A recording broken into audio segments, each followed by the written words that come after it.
Rejoice, everyone. We're back with another Sekhie Reacts to Fate. Don't you mean we're back with another Sekhie Reacts to Shit Show?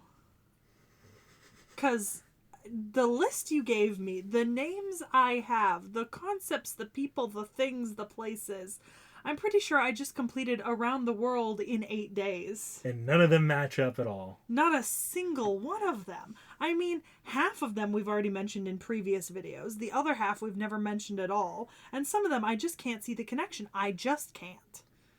Well, Happy New Year, folks. Although technically, this is another ancient Egypt servant. Hey. By the loosest definition. Loosest. Very, very loosest. But it counts. If I counted Iskandar, I can count this. Sure. Sure. So, I don't know how this is going to go. Obviously, I never do. All I know is I have my list, and I have the things that were given to me. And we're going to go starting there. Although not starting there because you gave them to me in a different order. So I was prepped for the end name first. That's what's going to be the second tab. You can flip them around if you really want to. It doesn't really matter. It's fine. Anyway, so a few times I've commented that I would love to see some native Hawaiian and Polynesian. I would love to as well. Deities in Fate. And you gave me Pele, so I have hope. I have hopes and dreams. Living on a prayer. Ooh. Does it make you feel Bon Jovi, Living on a Prayer? Unfortunately, you're the one living on a prayer. I am quite honestly not. Yeah, so... Let that set the tone. Hey, as far as I know, we're going to have a lovely Pele servant with some weird shit. That's totally possible. So, in the realm of Polynesian mythos, I will say here and now, I am not an expert on Polynesian mythos, but I have done some reading about it, enough to hopefully give a relatively good overview of Pele. And obviously, I've seen Moana. Not that that matters in this case, but I thought it would be funny to mention, because I'm pretty sure that's about as connected as some of the other stuff you've given me. At least it's Polynesian. That's true. That's true. Some of the stuff you gave me is decidedly not Polynesian. No. So we begin our quest on the big island of Hawaii, Kilauea. I don't know. Here I go, trying to ask the person who should know something. Look, I always do the appropriate amount of research into what I need to know. Which really makes me worry about what I should need to know. Alright, so in Hawaiian religion, Pele is a volcano and fire goddess and the creator of the Hawaiian Islands. She's often called Tutu Pele, which means Madam Pele, and is a sign of respect. And she's been given the epithets Pele of the Sacred Land and the Earth-Eating Woman. There's about 5 or 6 different origin stories for Pele. I'll briefly cover each of the ones that I read about, but I'm sure there are plenty more I didn't.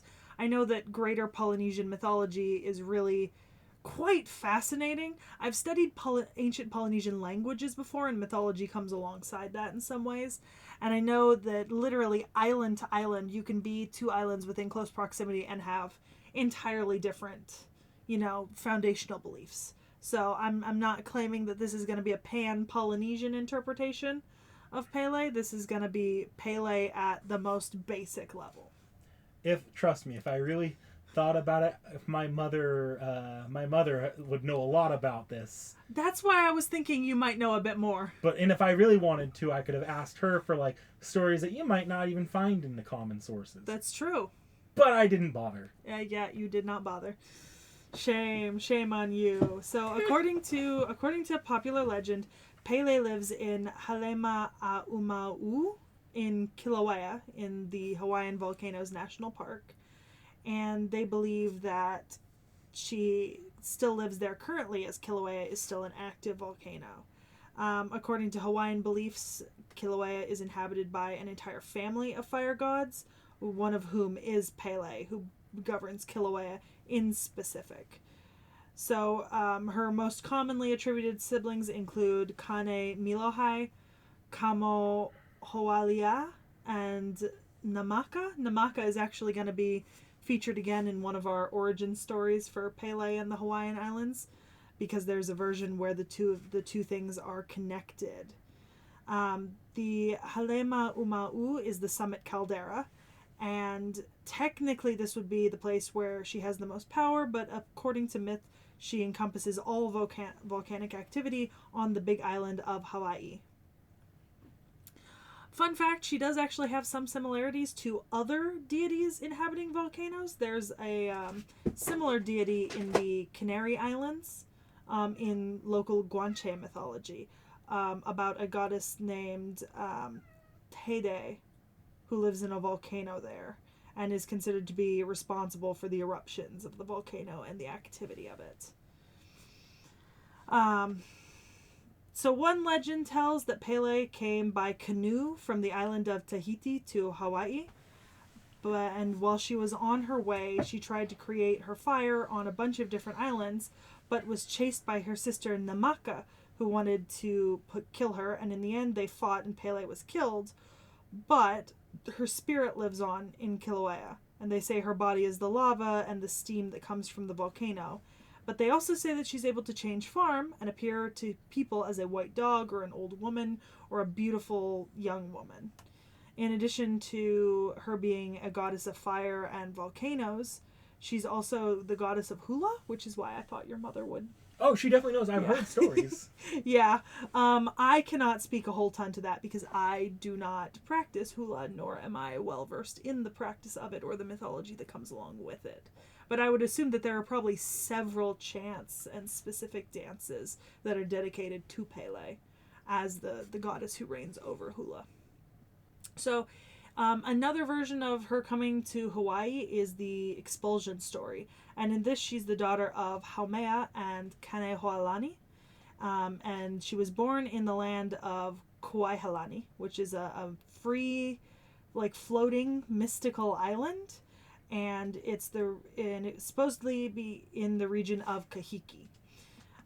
So she grows up staying close to her mother's fireplace with the firekeeper, and as she grows up, her older sister, in this version who is a sea goddess, thinks that she will smother her homeland, and so chases her away from the floating island.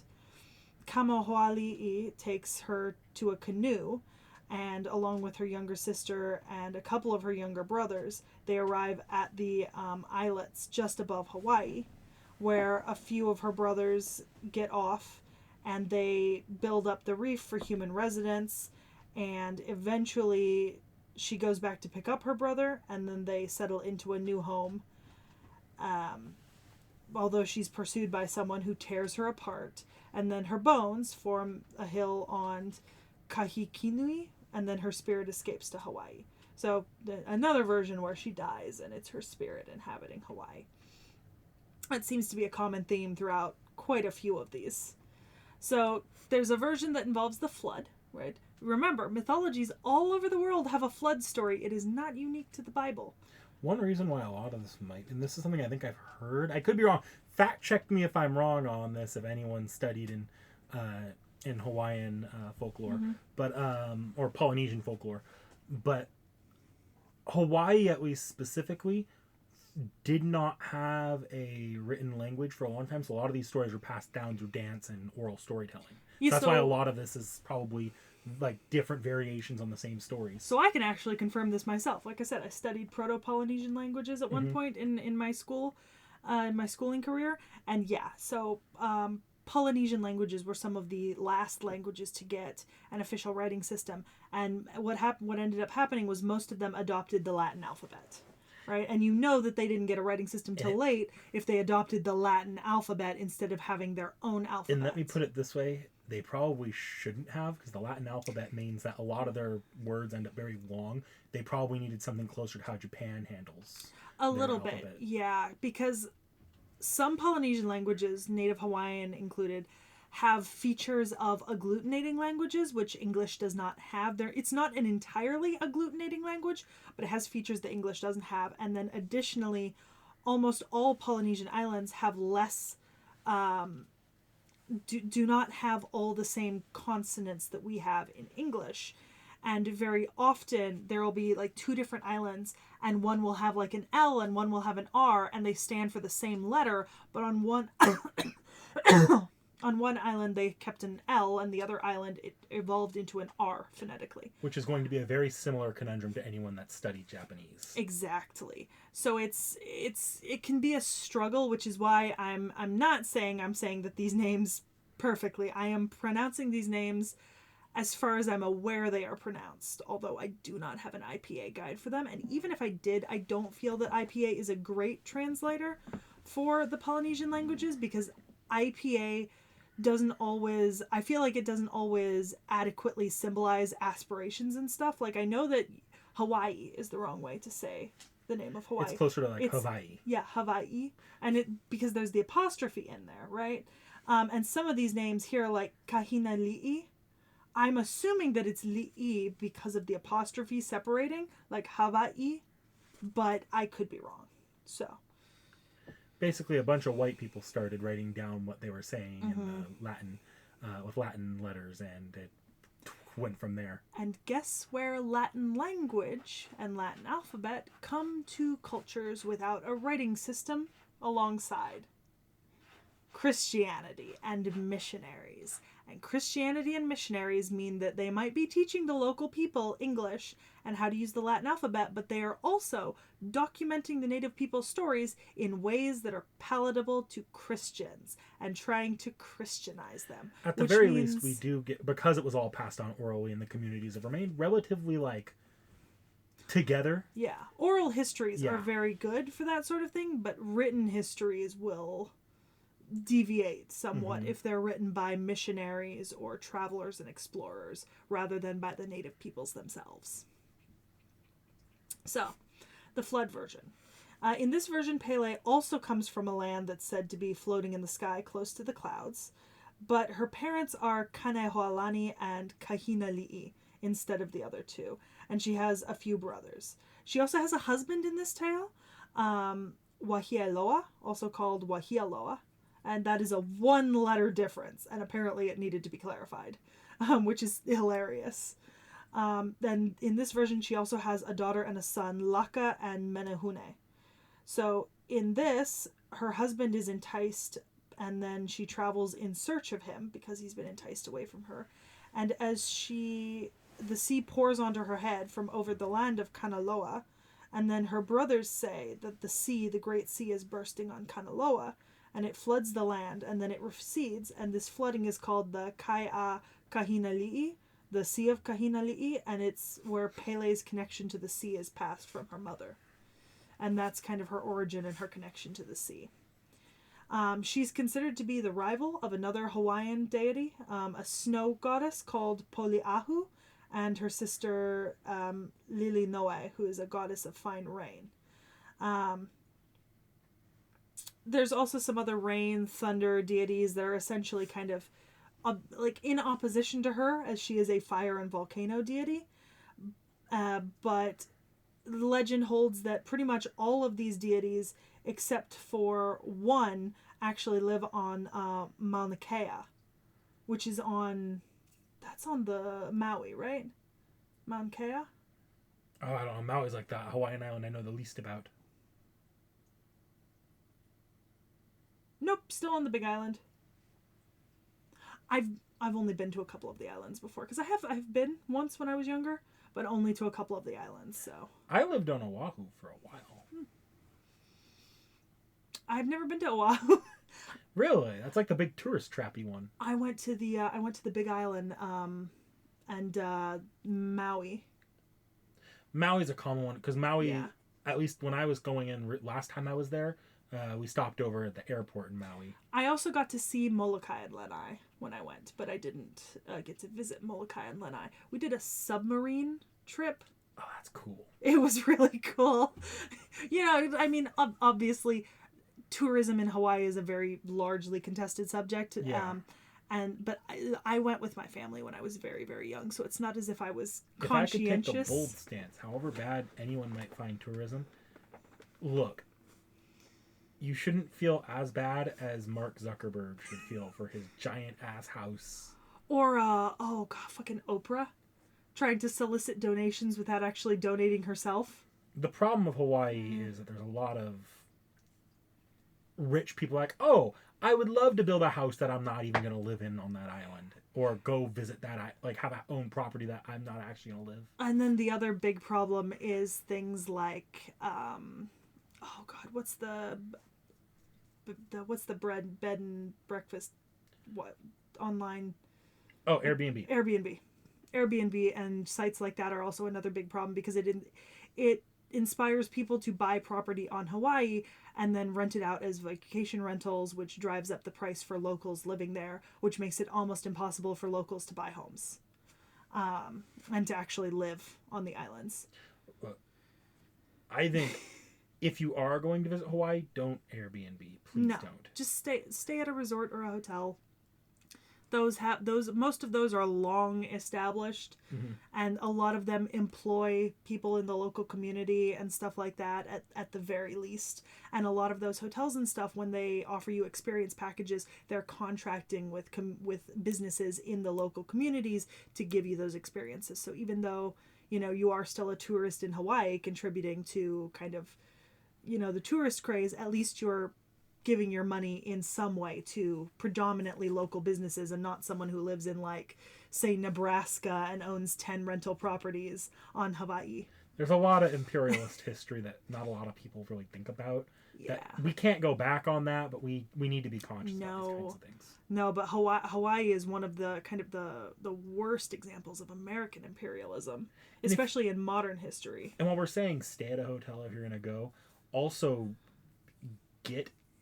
while you are staying at the hotel, get out of the tourist trap areas. Go experience some of the.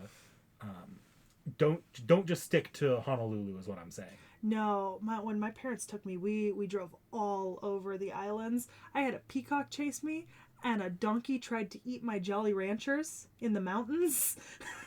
And it was so funny because when I was a kid, I was obsessed with being in the water, right? So, like, I made a deal with my parents. I told them, you have to let me swim 4 different times per day.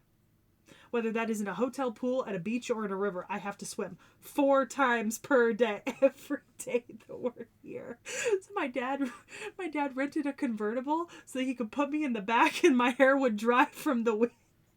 It was awful. It was like the worst hair tangles I've ever had, but, you know. We mostly just drove around, visited small areas. We did a lot of heading out into, like, the mountains and those areas to go to, like, animal preserves and stuff and visit those places. Because there's a lot of amazing things you can visit when you get away from the tourist places. Yeah. So, tourist smart. Be a smart tourist and be a respectful tourist if you're going to be a tourist in Hawaii. Go try food. Oh, yeah. Get away from especially on food. Hawaiian Get food. away from the tourist trap. You know, one place that I can recommend if you really want to support the Polynesian population there. The Polynesian Culture Center. It's basically like it's really, really like it's an awesome little place. I highly recommend visiting there if you have time and if you're on Oahu. Yeah. If I went back, I think I'd want to spend even more time getting out, like, amongst the locals and looking at, like, small businesses and stuff away from the major city centers, you know? Because it's so busy in those areas, you know? Get out. Do fun things. So the last version to cover is one where she's banished from her home in Tahiti for creating hotspots. And her older sister convinces the rest of her family that she would burn them all. So she travels by the canoe, which, by the way, the canoe has a name. It's Honua Iakea, I think, to find a new home with her brother. And her mother had given her an egg. And this egg hatches into a little girl who's called Haiaka. And she's encouraged to befriend the people of the land of Puna. And eventually she ends up meeting a chief of Kauai in a dream and sends this girl that was hatched to her, to this person, and says that if you do not bring this chief to me within 40 days, I will punish them. So Hi'iaka goes out seeking this chief and discovers he's dead, but calls upon the goddess Uli to revive him from the dead and bring him. But Pele gets impatient and sends lava to flow over the home before the 40 days are up. As a result of this, the sisters see that their anger has led to the death of people, and she brings him back to life as an apology and decides to let him decide who he chooses between the sisters. But he chooses Hi'iaka instead of Pele. Yeah. So there's some common kind of myths surrounding Pele. Pele remained popular even after colonialism came to Hawaii. Well, there's kind of a double-edged sword in that one because There this is. is getting into tiki culture. Yeah, in 1819, the old religion was abolished by the Americans and the British in Hawaii. And in 1823, a missionary toured the island to find locations for missions. And he journeyed up Kilauea with food, ate the sacred berries on the island, and then he walked, and people thought that she would destroy the island for this, right? The disrespect that was being done to her. But the volcano did not erupt, and then a year later, the high chiefess at the time, Kapiolani, went down to Halema Uma'u, the place where she's said to live, and recited a Christian prayer instead of the traditional Hawaiian one to Pele. And she survived this. And then missionaries took that story and spread it all over to show of the superiority of Christian faith in Hawaii and how the old gods did not care, and Christianity was more powerful. Some urban legends have cropped up since then. Locals will say that she herself will come and warn the people of Hawaii about impending eruptions in the form of a beautiful young man or an elderly woman, often with a white dog in a red muumuu. And it's said that she walks along the roads near Kilauea but will vanish if anyone stops to help her, which is similar to some other legends around the United States, like the Vanishing Hitchhiker and the Resurrection Mary story. So you can definitely see influence from Western culture starting to really impede into the beliefs surrounding Pele. There's also a legend called Pele's Curse, which says that if you remove any items from Hawaii, her wrath will fall upon you. And so apparently the National Park Service gets like thousands of items sent to them every year from tourists who think that their bad luck is due to Pele's curse, and it's them returning items that they took from the island. I mean, that's one way for your national parks not to have a problem of tourists taking shit. It really is. The locals believe that this was invented in the mid-20th century to deter tourists from taking things off the island. Okay, but like that's an actual problem in national parks, not in Hawaii. It really is. Like people stealing like a lot of rocks or... Well, that's another thing is that, so if you tour national parks anywhere in the world, right, or parks anywhere, sometimes you're going to see these stacks of stones, right, like stones placed on top of one another, and a lot of people who don't know what these are will take them apart to build their own and then take photos or take rocks from them. And what they don't understand is that a lot of these rock constructions are actually specifically created by the Park Service and people who work in these parks to act as waypoints for lost hikers and for the Park Service themselves. And so in some ways, by taking random rocks, especially if they're from these marker areas, you could be really creating a problem for future people in this park or even the Park Service themselves, because if they don't know that the signpost that they made is missing, they can't fix it, and then the marker isn't there when someone goes hiking, takes a wrong turn, and gets lost, and then they can't tell you where they've been because they haven't seen the marker, and it can be really, really dangerous. Like, this is a huge problem. So, like, never disturb stacked stones in a national park or forest if you ever see them. Just don't. If you want to, like, take a rock, like, go dig one out of the fucking ground if you really, really want one, but do not take them from, like, specifically stacked stones or anything. Even if you see other people online doing it, you should not be doing it. Even then, you still probably shouldn't, because if everyone took a rock, then there wouldn't be a whole lot of rocks left. I mean, yeah, it's not a great thing. So in 1904 to 1921, there was actually a hotel on the rim of Kilauea called the Volcano House. And the dude who ran it, George Lycurgus, used to pray to Pele for the tourists who were staying with him. And they would toss things like gin bottles into the crater. Empty, of course, after drinking them. And the Park Service is not super happy about that.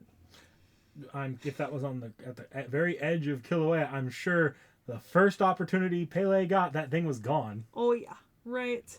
I mean, I don't think it's still operating today. And what does that say? Oh, let me fucking... Take a look here.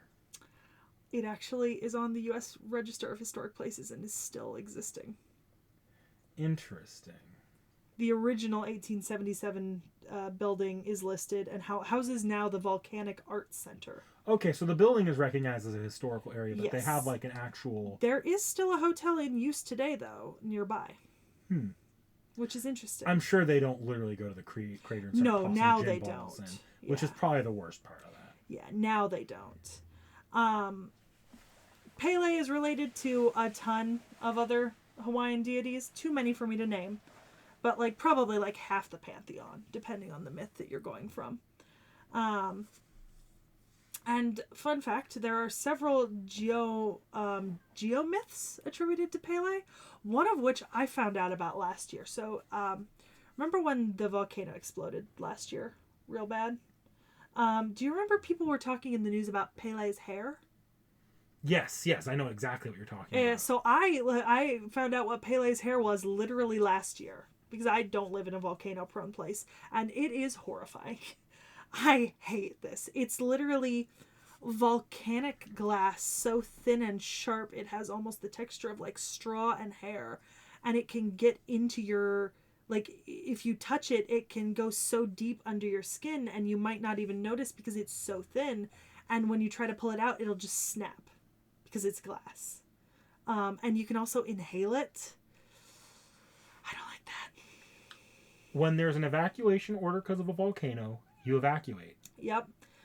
Pele's tears is when literal molten droplets of volcanic glass get flung through the air and solidify into tear-like shapes and fall on people and places, which is also just, dude, don't go to a exploding volcano. Don't do it. Don't do it. That's just, but yeah. Death rain. It's real bad. It's real fucking bad. Do not do it. So that's most of the important stuff about Pele that's easily findable online. I didn't go into a ton of myths about her because I didn't think it was super necessary with the amount of shit you gave me to look up. If you want to see more on Pele and Polynesian mythology, best way to do that is just going to be see if there's any authentic hula performances that are done in your area here and there from any local hulaus. If there are, go watch some. Mm-hmm. It's super interesting. Even if you're not all that interested in the history of the mythology, it's still a beautiful form of art. I mean, I've seen them before and they're stunning. So next should be Nyarlathotep. Nyarlathotep, our Egyptian element. Do I get to check the video that just uploaded? We interrupt this broadcast for a recently uploaded video. Do we have any good comments coming in? I don't know, man. No. Nope, no comments uploaded yet. Oh, did it not go live yet? No, I went live. Oh, only live 3 minutes ago. Oh. Let's do Nyarlathotep first, and then okay. we'll have some fun with commenters on video. For some reason, I thought it had gone live before that. I'm an idiot. It was supposed to go live 6 hours ago. We're a little late. It was not my fault. No, it wasn't. YouTube really crapped the bed on this one. But I threatened YouTube, and then it stopped. Literally, she threatened to replace the video, and the video started uploading. And then when it wouldn't process, she's like, "God damn you! I swear to God!" And it started processing. Yeah, I was really ready.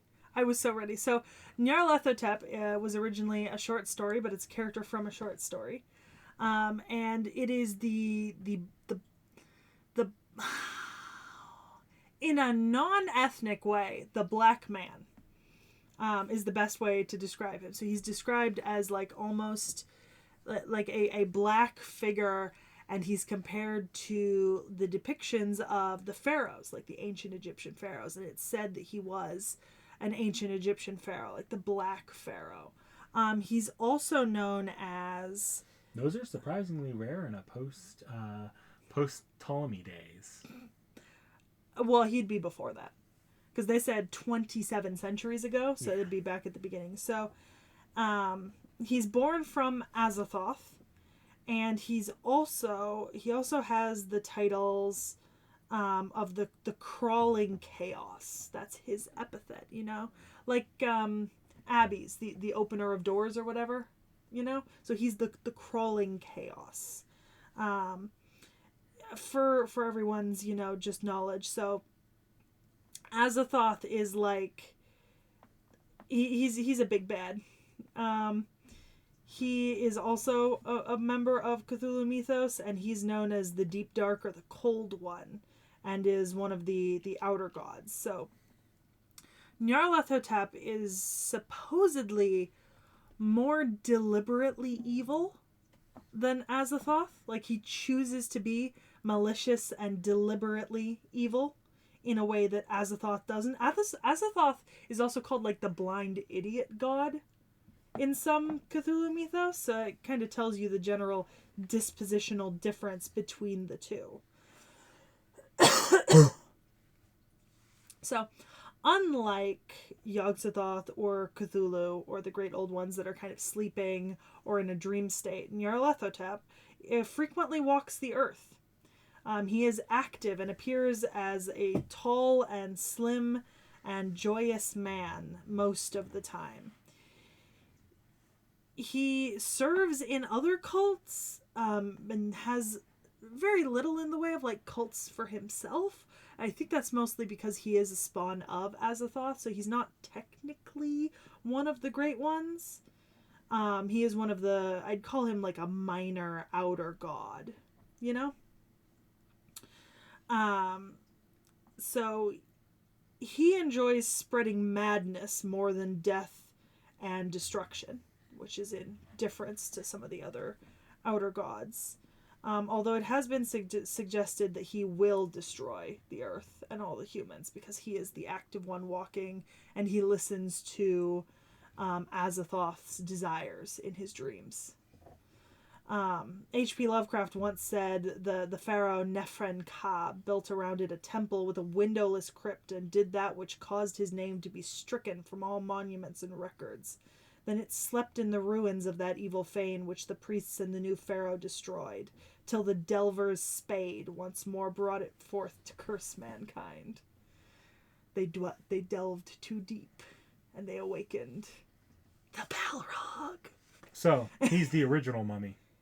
Yeah, pretty much. Yeah, I mean, essentially, that's the niche he's filling. Very similar to the mummy, you know, you delve too deep, unlock an ancient curse, invite someone once again to wander the earth.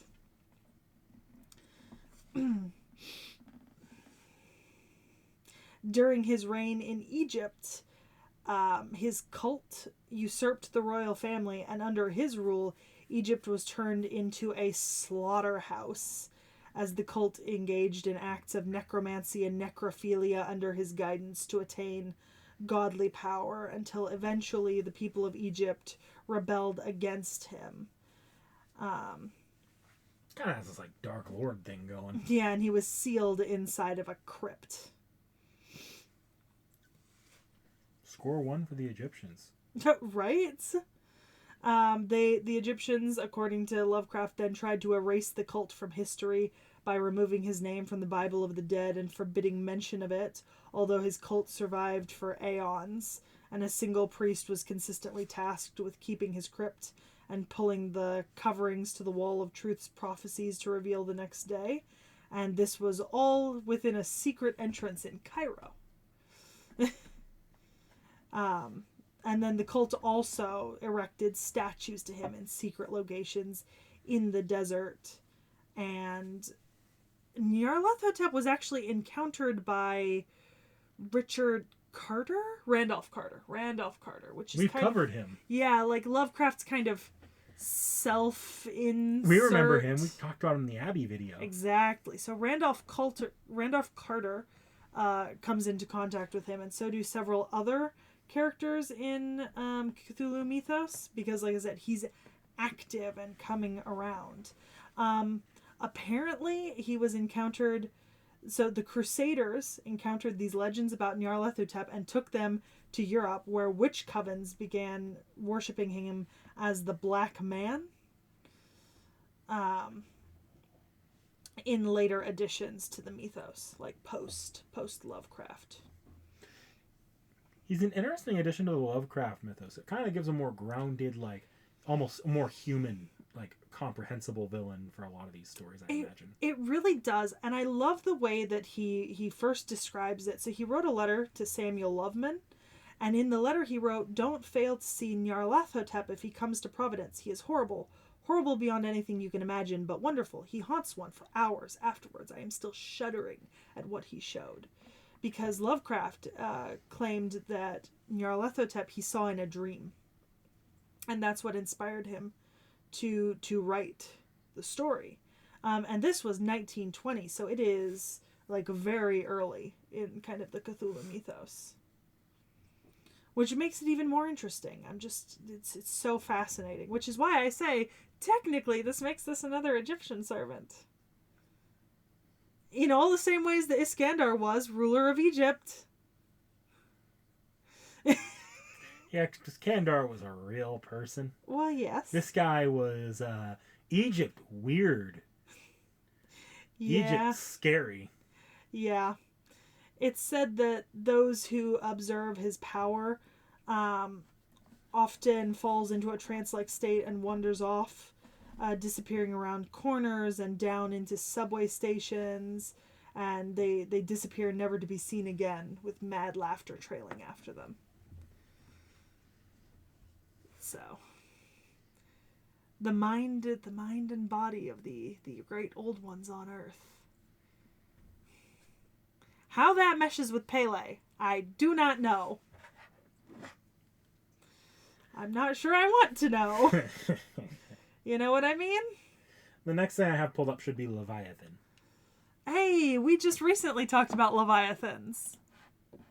Literally. Recently. Because I brought this up for the Martha video. Mm-hmm. Because the Tarrasque is considered to be a Leviathan-like creature. So, Leviathans are a sea serpent from predominantly biblical mythology. And it is essentially just an embodiment of chaos.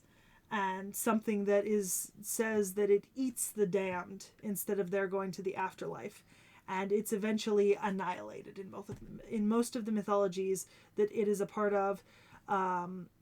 In the Book of Job, it's defeated by the god Baal Hadad.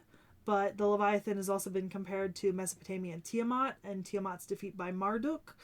And it's very similar to the Indra and Vritra mythology, as well as the Thor and Jormungandr mythology. So Leviathan doesn't mean necessarily a specific type of creature, although typically sea creature is part of it. Tiamat is a sea deity. Jormungandr is cast into the oceans of Midgard, and so on. So I'd say the sea is pretty integral to something being a Leviathan, but the creature, the Leviathan itself, can manifest in a number of different ways. And much like dragons, like we talked about in the Martha video, Leviathan is used often to encompass a lot of slightly different things that are used in the same thematic or allegorical way across multiple mythologies. In fact, I would even consider the Leviathan a type of dragon. I mean, I think I've heard that same thing stated before. Yeah. But I say that only in the aspect that dragon is a greater, like a larger and more diverse overarching category, where sea serpent fits into dragon, and if a Leviathan is a sea serpent, it is therefore a dragon. Like, not all dragons are Leviathans, but all Leviathans are technically dragons. You ever seen some of the Leviathans from the Final Fantasy series? No. Some of those are fucking awesome. Well, the Leviathan I always think of when I hear of Leviathan is from Atlantis: The Lost Empire. You know, when he talks about the Leviathan coming to to stop them from reaching Atlantis, and it's like a mechanical beast. So this is not Sekhie Reacts to Final Fantasy, but I want to show her a shot of Leviathan from one of the games. Oh, that's a sea serpent. I love it. Is that from the new game? No, it's from the one just more recent than the new 15? one might have a Leviathan. Yeah. Okay, I do want to get the new one, but like I said, I would say not all dragons are Leviathans, but all Leviathans are dragons. That's how I would define that. That's kind of where I sit. Yeah, and I mean, do you need more? I don't need a on lot Leviathan? on this. Because it's frequent all through the Bible. In fact, you know what? I know more about the comparative narratives than I know about the Leviathan from the Bible. What? Leviathan... Does Leviathan biblically have... Is it ever tied to the Tarrasque at all? The Tarrasque is technically considered a type of Leviathan. Okay. I mentioned that earlier when I said we already talked about Leviathans with Martha. Some people would qualify the Tarrasque as a type of Leviathan because it occupies like a similar allegorical niche. It is also kind of like a serpent-like, dragon-like creature. But yeah, generally that's kind of what you're getting. I said I'm much more familiar with the Tiamat and Marduk and Thor and Jormungandr stories, although I know about the Indra and Vritra story as well, in some basic capacity, since all of the research we had to do for fucking Arjuna, Karna, Rama, and Sita. Well, that's a wonderful segue, because next is Saraswati. Yeah, Saraswati. So we actually talked about Saraswati, not about her specifically, but like indirectly we discussed her in the Parvati video, because she is one of the Tridevi, the three goddesses, along with Lakshmi and Parvati. So Saraswati is the Hindu goddess of knowledge, music, water, abundance, wealth, art, speech, wisdom, and learning. You know, okay, I was having this conversation with someone the other day, right? And so when it says, right, that she's the goddess of all these things, right, that doesn't necessarily mean that everywhere that she's worshipped as a goddess of all these things. Because think of the Greek gods, right? So when I say, you know, Apollo, god of like music and the sun and this and this and that, right, those are all epithets, right? But no two places worship a deity the same way, right? And most times when a deity is worshipped, right, the people pick an epithet and that is their particular type of this deity, right? Like Athena Calcaeus or something, Athena of the Bronze House, is a very particular aspect of Athena. Or Athena Parthenopaeus, right? That's the Athena in Athens. That's Athena of the Parthenon, that is the virgin protector goddess, Athena, right? Like it's a specific thing. And so when I see stuff like this, right, I see goddess of all of these different things. What I immediately would assume that means then is that she is a pan-Indian deity. So she's revered Jainism, Buddhism, and across Hinduism. And the way I see that is that in different places, she's probably revered for different specific things above all others. So in some places, she's primarily a music deity. In some places, she's primarily a knowledge deity. So all of these aspects are part of her worship across kind of the pan-Indianism traditions.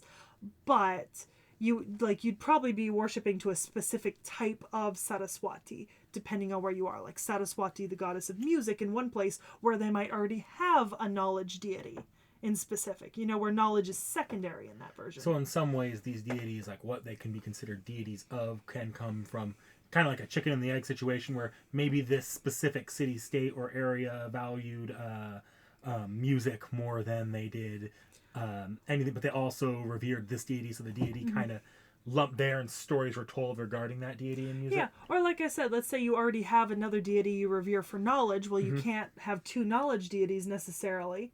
Okay, so then she's the one of abundance and wealth instead, or art in specific, right, as a form of wisdom, but separate in its own right.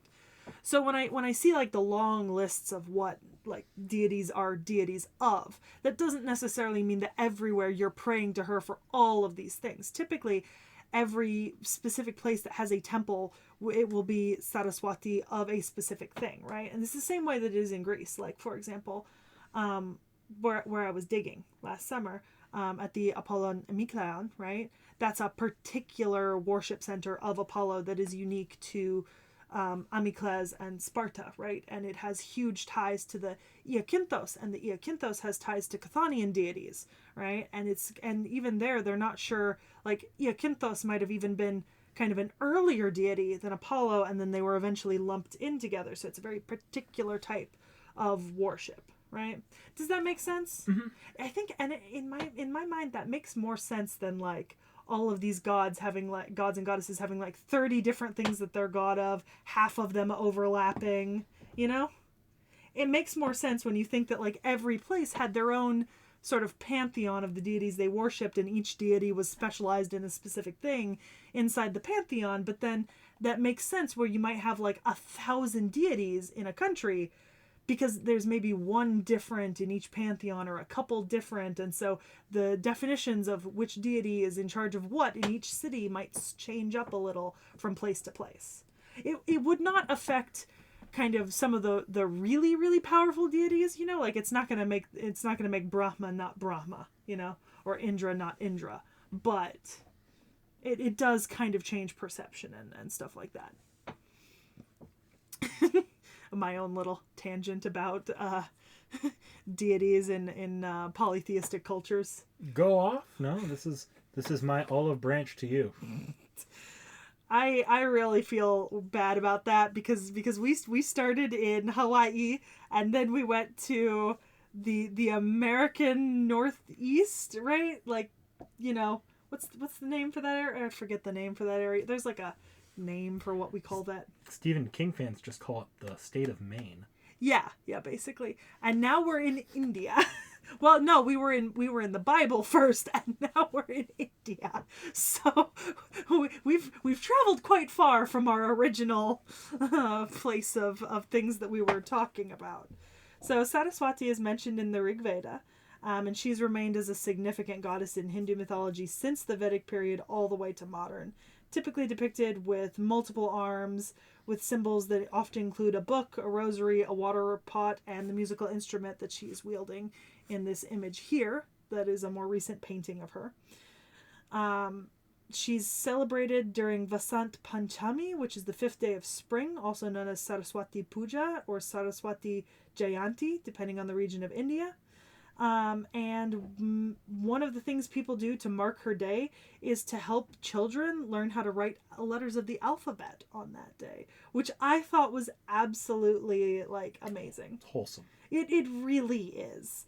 In Jainism, I mentioned she was a pan-Indian deity, so she's present in Jainism and Buddhism as well. In Jainism, she is also known as Sruta Devata, Sarada, or Vagisvari, and she is the goddess of knowledge there and the source of all learning, and is often associated with lotus and peacock. In Buddhism, she, as many of her Vedic associations have remained, and she becomes the consort of the Bodhisattva of wisdom, Manjushri, and so she's still associated with wisdom in that aspect, although she takes titles that sometimes include Lady of the Lake, Sister of the Moon, Divine Lady who empowers enlightened speech. So she's still very connected to the development of speech and wisdom itself. And keep in mind, Buddhism does spread across towards China and Japan. So that means that if she moves with Buddhism, she is carried across, right, as well. She has a couple forms and avatars that are kind of more famous.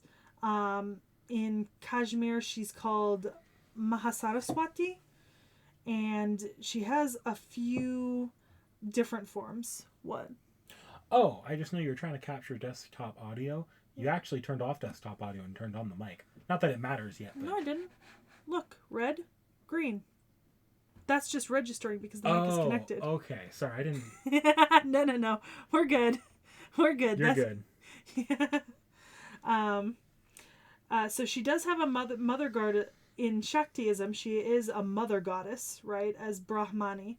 And in that way, she is not just the goddess of knowledge, but is also the goddess of wisdom and ultimate truth. She's also known as Vidya, in which she's a formless concept of knowledge. Gayatri as the personification of the Vedas themselves, like the written scripts. and Savitri, the personification of purity and the consort of Brahma. So in literature, right, she's prominent throughout the Vedas, right, and there she's predominantly praised as a water goddess of purification. I am noticing a water theme so far across some of the things you've had me look at. I don't know if that means anything, but we'll see. Unintentionally, I'll say it actually does mean something, but it was not actually... That's not the connection. That's not quite a connection that you should see yet. So she appears in the Rig Vedas, but she also appears in the Mahabharata, as well as a lot of Puranic literature. And generally she is associated with Brahma. She's in the Bhagavata Purana and the Shakta texts. So she's present. She is a major goddess present across Pan-Indian tradition. So that's pretty important. Do you need to know anything else about her? Does our audience need to know anything else about her? Not specifically. You want a caramel? No, not at the moment. No, thank you. Let me know if you want one. I'd kill for a glass of water. All right. Next up is the Murrians of Cornwall, which is the non-Wikipedia tab here. Yeah. There's no Wikipedia on this one yet. Although, once again, we are moving to a different region of the world. It's not a big tab. This is not one I think you'll have a lot on. I actually looked this up in a different place. Oh, I'm sure if you have a different place you want to pull up, go ahead and just click back and you'll get the Google search. No, we're good. So, this is the Murrians of Cornwall, and this is a specific type of fairy. It's native to Cornwall, which is in the southwest of England. They're also known as the Small People, and they appear often to be exceptionally beautiful, dressed in green typically. The men in jackets and black hats, with the females in ornate dresses with lace. Typically, they're considered to be a benevolent, fae sort of creature, and they often visit the poor and the sick to provide them with food and drink. But they can become fearsome when crossed, which is true of most benevolent fae. The fae and the fairies in the UK, the British Islands, Ireland, Scotland, Cornwall, Wales, England, they're pretty interesting because in general, there are really bad fae, and then there are good fae, but even the good fae land more on kind of the chaotic neutral to chaotic good pipeline, and if you offend them, they will very quickly become malevolent instead of benevolent. Trust me, Fate fans are very aware. Yeah, I remember the Fae Nights. So, typically, according to Christianized Cornish fairy tales, these are fallen angels or Christian souls who could not enter heaven, but were not evil enough to be sent to hell. And so they're punished by being turned into these fairies. And so supposedly they exist on Earth, but they get smaller and smaller each time they shapeshift to another form, until eventually they disappear entirely. Because it's believed that the ants are the souls of these fairies at their smallest in their state of decay, in Cornwall it's actually considered extremely unlucky to destroy anthills or kill ants, because you're killing the Murrians. Yeah. That could be you one day. I killed too many ants. So, yeah, is that all you got on it? Cool. So the next one I have is Aspara. Moving back to India. We'll stay in India for a second. Yeah, we'll stay there for a couple tabs before we make a quick transition across Eurasia. So, moving back to kind of Hindu and Buddhist mythology, the Aspara are a class of celestial beings, traditionally depicted as female spirits made of clouds or waters that would occupy the same place as like nymphs do in Greek mythology, essentially. They're very prominently figured in sculpture and such, and are typically depicted as beautiful and elegant and young, and can change their form at will. Because of their skill in dancing and such, they're often wives of the court musicians, the Gandharvas of the king of the gods, Indra. They live in the palaces of the gods, and they dance to the music made by their husbands.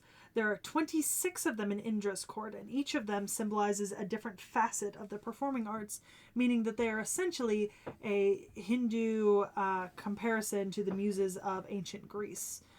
So where Greece has the 9 muses, Terpsichore and all of them, Hindu mythology has these Asparas, which also reign over various types of entertainment and art. They are pretty well known in mythology for seducing sages and stopping them from attaining divine power. And some of the more famous ones are Urvashi, Menaka, Tilotama, Gritachi, and Rambaha. Fun fact, the Japanese actually have the Espada in their Buddhism, but they call them the Tenin or Tenyo. And they can be male or female. So if that's all, the next one is Airavata? Airavata? Yep. I think it's Airavata, but I could be wrong.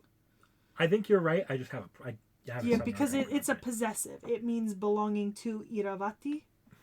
Because it is a divine elephant that serves. It's the king of elephants, and he is the main riding beast, essentially, of Indra. Oh, I could. Do I need to? Do I really need to? You do should. I need to know? So this is the elephant of the clouds, the brother of the sun, and he is the elephant that carries the deity Indra. In the Mahabharata, however, he is depicted as a great serpent. Which is interesting because Indra is the god who defeats Vritra in our Leviathan-like Hindu story. I promise you, Vritra is not involved in this video. Damn. Is a servant, though. We will cover that eventually. Really? Yeah. Oh, that's actually really interesting. I did not know that. So, in the Hindu tradition, in the Ramayana, Airavata was born to Iravati, who was a descendant of a great sage. Whereas in another story, the Vishnu Puran, it said he was born from the ocean of milk. And we talked about the ocean of milk in an earlier video about Rama and Sita. So he was born when Brahma sang hymns over the eggshell from which the Garuda hatched, according to another one, followed by another 7 male elephants and another 8 female elephants, and he was made the king of all elephants, and his name means the one who knits or binds the clouds, because actually the ocean of milk might have come up in the Arjuna video. It came up in at least one Yeah. of the videos. So it's said that the elephants have a connection with water and rain and clouds in Hindu mythology, especially when they're connected with Indra. And Indra rides Airavata when he defeats Vritra, the servant. The elephants also guard one of the points of the compass, and they stand at the entrance of his palace. There's a reference to them in the Bhagavad Gita, which we talked about when we did the Arjuna and Karna videos, because the Bhagavad Gita is told in the Mahabharata. This Airavata is also the cause for why the ocean of milk churns. Which is pretty interesting. So Airavata is also worshipped in the Jain tradition, and they say that when a Tirthankara is born, Indra with his consort Sekhie ride the elephant Airavata to celebrate the event. And as a result of this prevalence in Hindu and Buddhist and Jainist mythology, elephants are sacred largely over pretty much all of Southeast Asia. Especially in like Thailand and some of the other countries down that way. Laos as well. Elephants are very precious. Next, I gave you. It's listed as Titans, but I'm pretty sure we're also. You told me mostly Gaia. Yeah. It's unclear, but I gave you Gaia to be safe. Yeah, so Gaia is technically the mother of the Titans. Mm-hmm. And I mean, so Gaia is the earth, and she pairs with Uranus, And between the two of them and their consorting, they produce the 14 Titans, the Cyclops, the 100-handed giants, and Pontus, the sea. So essentially, they create the primordial beings and deities, and then the Olympian gods would be born of the Titans. Gaia herself is interesting. She aids her daughter Rhea and Kronos in overthrowing Ouranos. And she is in some ways aware of Zeus overthrowing Kronos because he's hidden on the earth, and she is the earth. Most mythology essentially puts she is the earth kind of beneath you, and so the earthquakes are her anger and such. I mean, the earthquakes are Poseidon's anger, but also when Gaia is displeased, the earth is affected. It's interesting because I think a lot of the Greek deities, the Olympians, have aspects of what would be considered like part of Gaia's sort of what she's in charge of, but Gaia is worshipped almost secondarily to the Olympians themselves, because she's not the kind of main part of the pantheon. She's just always there and always around. Titanomachy, the birth of the 14 Titans, and then the overthrowing of Ouranos. I have the Titans listed if you have anything you want to go over with them. I'm not 100% sure. Like, Titans is very broad. That's why I lowered it to Gaia, because I'm pretty sure Gaia was probably the focus here. Well, I mean, it's interesting to say it, because like I said, she's not a Titan. She's not, but... Of the Titans, the interesting ones, of course, are Prometheus and Rhea and Kronos and just a couple others, essentially. And then, obviously, the Gigantes and the Cyclops are pretty interesting. Hecatonchires, that's the 100-handed ones. But I would say something else interesting is Typhon, the monster, is born from Gaia. We have a servant for that now. Oh, we do? Yep. Interesting. Huh. It actually made for a pretty sick fucking boss fight in game. I'm not gonna lie, I'm excited to eventually do that one.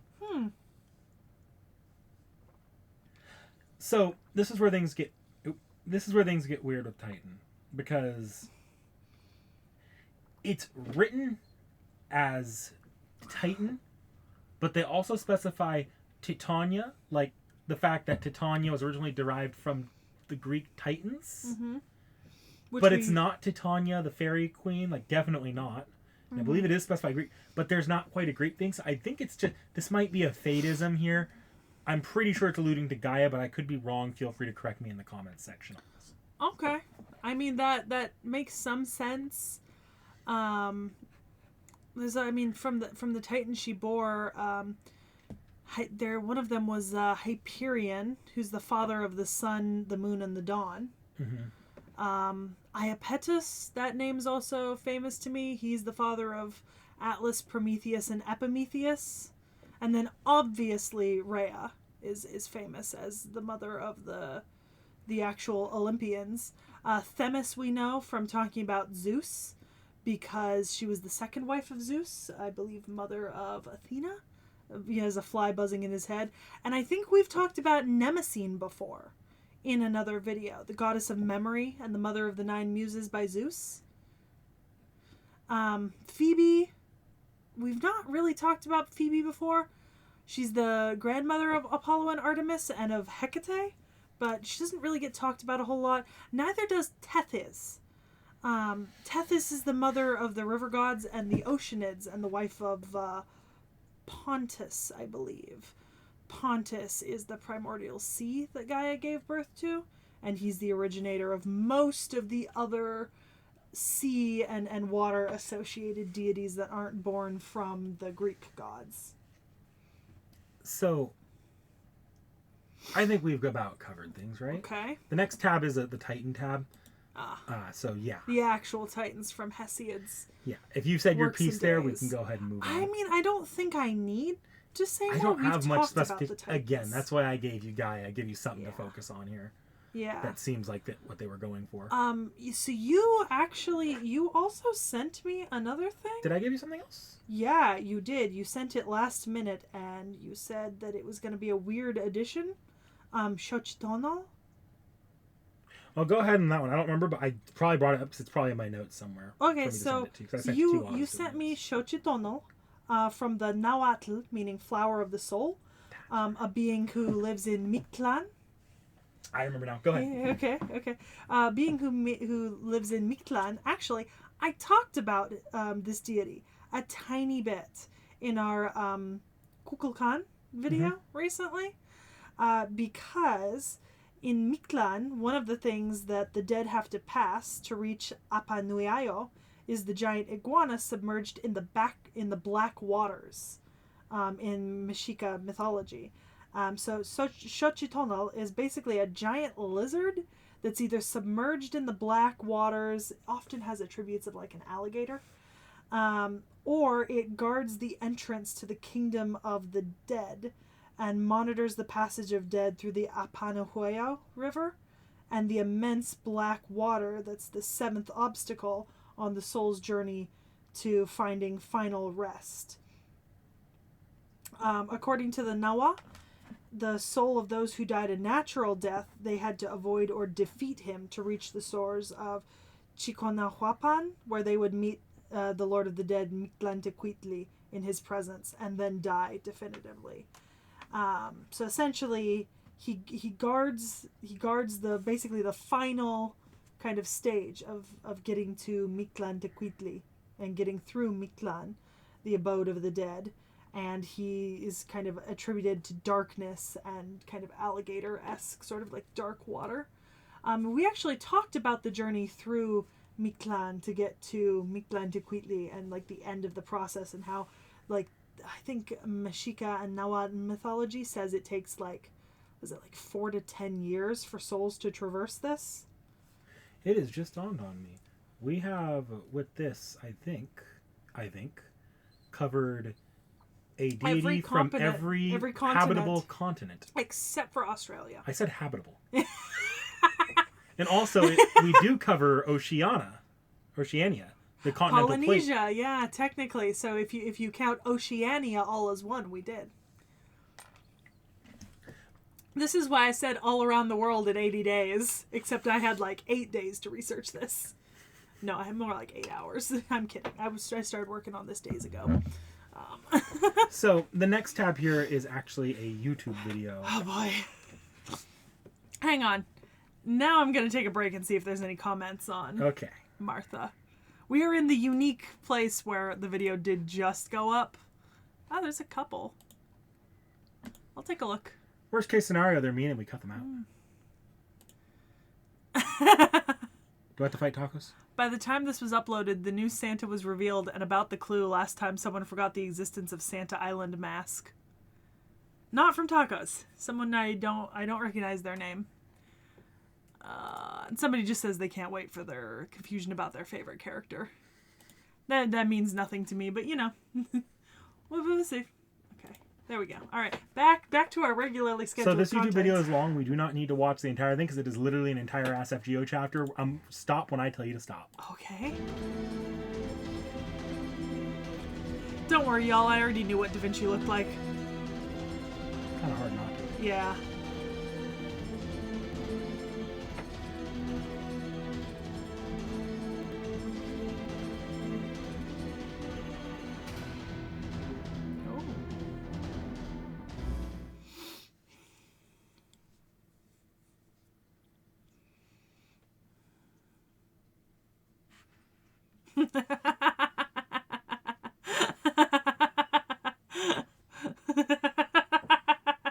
That was funny.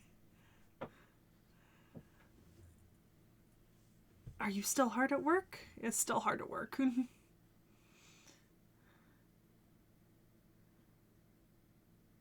Oh dear. Okay.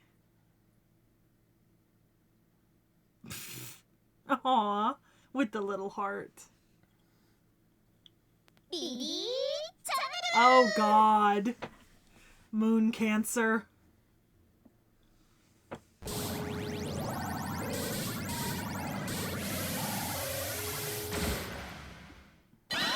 And am I gonna have to remove this for copyright? No. Okay.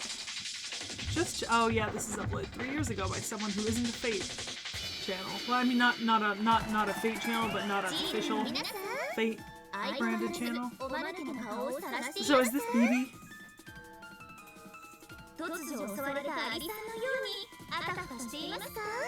Rude. Don't kill the ants, they're Murians. You'll be cursed.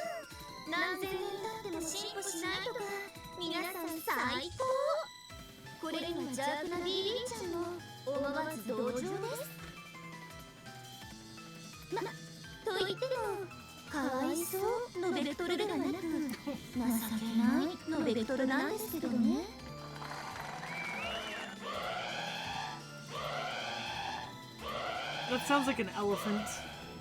Now that I'm thinking about elephants. Next time I need to do an alarm in the D&D campaign, I'll start like making elephant noises then.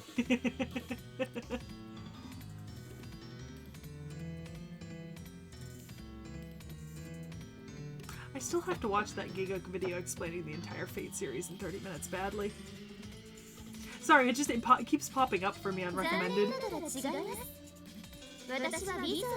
No, you're a bitch. Actually, yes, though.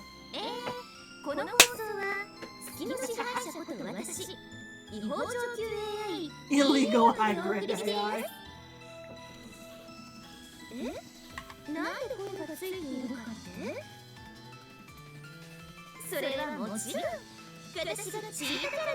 Fucking hacks.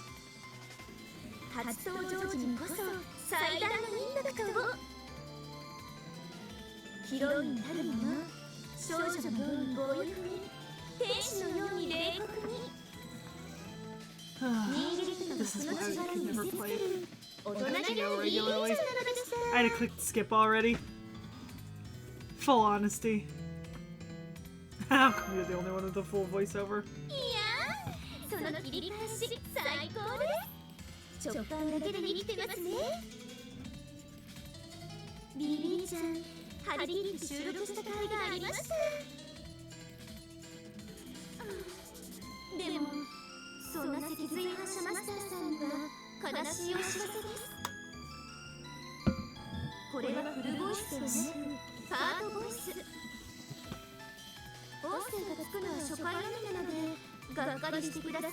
I'm so heartbroken. Can't you tell? We're done. Why did that matter? Oh no, I have bad feelings about this. So we're talking about BB. What the fuck? Give me a minute. I scrolled down on all my notes. Man, in my notes, this video says it's about Nyarlathotep and Pele. We'll get there. Oh boy. So I kept my own research on notes brief because none of it actually matters much. We're covering this mess of a character. You let me talk for an hour and 7 minutes for no goddamned reason. I told my comments about this plan, which will make sense eventually. And they called me cruel. Oh dear God. You stay away from me right now. Speak your little speaking lines. So BB here is the OG Moon Cancer and began life as an AI recreation of Sakura, meant to take care of participants in the Moon Cell Grail War as the resident nurse. That nurse would take care of the players of the Grail War, and was particularly complicated compared to even other AI NPCs within the Grail War. She would find herself infatuated with the main protagonist of Fate Extra, Hakuno Kishinami. Wonderful. But it also turns out Hakuno is an AI himself, or themself. So no matter what, they're going to die if they try to win the Grail War.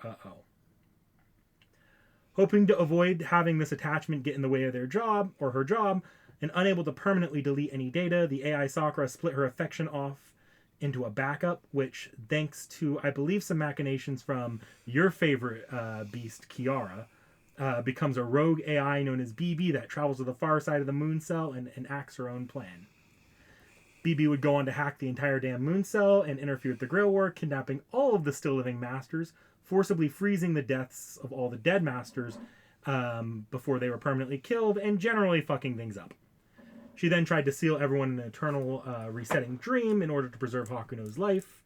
During that time, she would amass multiple divinities from the Moon Cell's version of the Throne of Heroes, but found it would be too much and cut them all loose. Eventually, Hakuno breaks out of that dream, and in a panic, BB uses multiple tools at her disposal to keep everything under her thumb. And obviously, because she's a villain, she loses, and eventually be brought back as a Moon Cancer servant, who is sometimes an ally and sometimes a villain in FGO, but we can get into that series of hijinks later.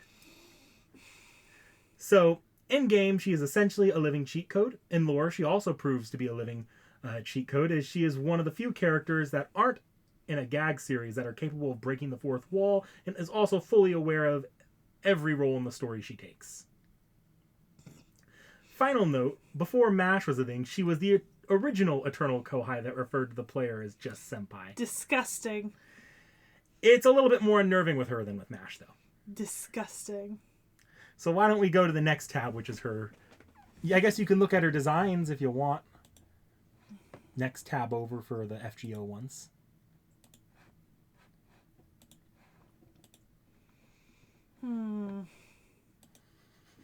Wait, is that a fucking panty shot? It is. There's actually a canonical reason for that. It's because she's incompetent at actually setting up camera work on her little studio thing that she had going. So the camera was way too low.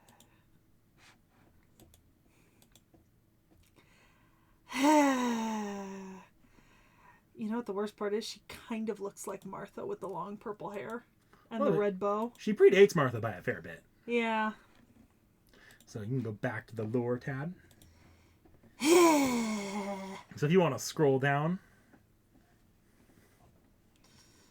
Alright, what does she like? Hakuno Kishinami, Ritsuka Fujimaru. What does she dislike? Everything except for senpai and humans in particular. Her talents are cheating and tampering with the rules. Her natural enemy is Kiara Sesyoin.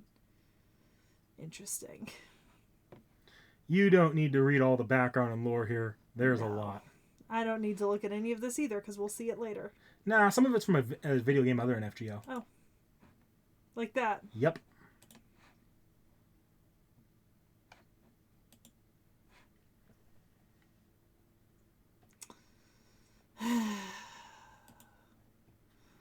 Just constantly. I guess there is some non...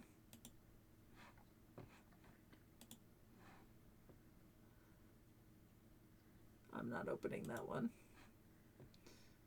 This is the cutest version I've seen. That's the capsule servant, I think. I know it is. Actually, I just...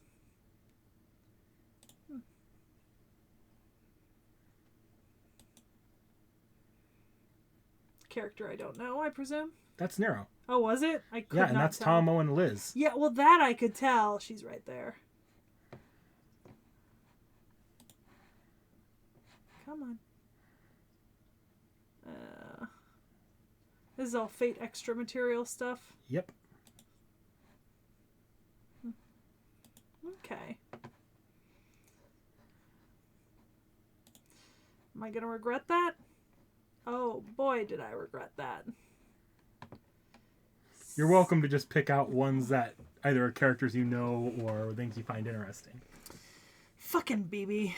Alright, well, I'm reading the ones with lines, so... Alright. Matrilis, Passion Lip King Protea. I said something.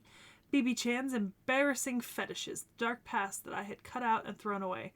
The Sakura Five, even the alter egos grow psychologically, but I am still the super cute little devil. The original girl I'm based off must have been such a handful. Matrilis.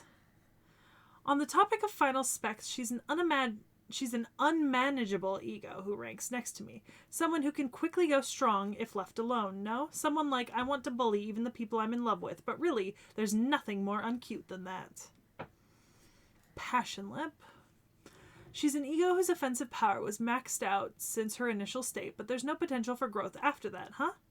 Although she acts like she's part of the innocent bunch, she's someone like, I want to approach the people I'm in love with and get bullied by them instead. Eek! Star. So she's not inferior to Melt either when it comes to the depth of her performance. Wait, why is Kiara-san here? If the moon cell is a processor that rivals the solar system in scale, then that quasi-beast is a pleasure land of equal proportions. Just get her out of here. Chase her off with a bad-mouthing fairy tale author or something. At least you know she hates Kiara as much as you do. That's true, huh? There's such a world where this person was a good person. That's as unlikely of a story as BB-chan being defeated and becoming a heroine. A saber in a wedding dress, a caster in a shrine maiden outfit, an archer in a red overcoat, and a Gilgil man who always acts all big no matter where he is. The participants of a special case study, deleted from observed space, remaining only as recorded space. Well, that doesn't really concern me anymore. Gilgil man? Does she call him Gilgil man? Oh, I don't know. I haven't played CCC yet. The translation only just got released. Yeah, that's right. The translation got released. I heard about that. Nero Claudius and Tamama no Mai. I'm glad these two are also having fun together, but you realized, didn't you, that they're both pests that will end up becoming obstacles to humanity, you know? Those? You mean beasts? Yeah, they're both beasts, if you remember. Oh, yeah, because Tamama no Mai has is... the potential to be Amaterasu, who we don't have a Yeah. classification for, but can be a beast, and Nero is Draco. Yep. So Suzuka Gozen-chan's here. She may act all ditzy to compete with Tamamo, but if she puts her mind to it, she can be as powerful as the moon cell. Oops, that was supposed to be a secret. BB-chan regrets what she just said. Oh my, tidy and sweet, and yet she is like the embodiment of tolerance. A wonderful heroine servant found. How nice is her regal blue Indian goddess garment. Her modesty compared to that goddess of Venus is different, should I say. To be frank, she is my ideal self. Good heavens, what a flawless heroine servant, don't you agree? She's my ideal type, yes? But isn't there something like an aura to her that's just a little disturbing? Parvati. It's literally just because they share the same body that she's singing high praises. Yeah. Alright, let's see. Although this great person abases himself as a third-rate heroic spirit, I greatly appreciate him. I love Robin's son because he reliably works hard for me, even though he bitches about it. You know, I was supposed to actually get to know Robin Hood in campaign recently. Being fair, he didn't have that much of a role till around when I put him back in. Still. Alright. Well, what is that servant? While having the same face, having the same source as me, that exposure is just way too shameless. Beast 3L paired with Kiara-san? Why is it that no matter how much time passes, I get stuck with nothing but roles like this? I think being excessively lewd isn't a good thing. Comma. I say, immediately seeing that. That's a shot. Look, CCC is a very horny game. I'm just saying that off the bat here. Abilities! I'll summarize this for you. Sorry. So Go, Fate Man, go! Within the Moon Cells, she is pretty much an all-powerful game master. She can take direct control of people in the Moon Cell and has the capacity to grow and get stronger as she obtains new data. BB is a managerial AI, so she can fuck around with code and do real damage. She isn't exactly that great in a fight. Instead, she'll usually rely on either those coding tricks or use of her own split-off AIs that she created. They become known as the Sakura Five, and we'll get back to them later. One of the most famous notable things about BB is her ability to hijack the sense of people in the same computer program as her to stream her amazing show, the BB Channel. She can also hijack any screens connected to the system as well. Mm-hmm. She's also effectively invincible if she wants to be, thanks to one of her skills, at least in the Moon Cell. Okay, in terms of... So what... Oh, she's a moon cancer. That's its own class. Okay, so class skills, magic resistance, item construction, territory creation. So similar to casters in terms of class skills. But personal skills. So Domina Coronum, which is the Lord's Crown? The Dominator's Crown? The next one should be familiar. Yeah, in a second. So 10 crowns indicate 10 evil rulers, and 7 hills indicate the abominable city of evil. Okay, that's interesting. Aurea Poculum. Yeah. It does. It is familiar. Interesting. Self-modification. Potnia Theron. Okay. Mother Earth Guardian Deity. Is this where the Gaia comes in, maybe? Yeah, and it'll come back later. Look, Tiamat and Gaia are examples of those who became threats, and Hera is an example of Mother of Heroes. They'll come back a little later, too.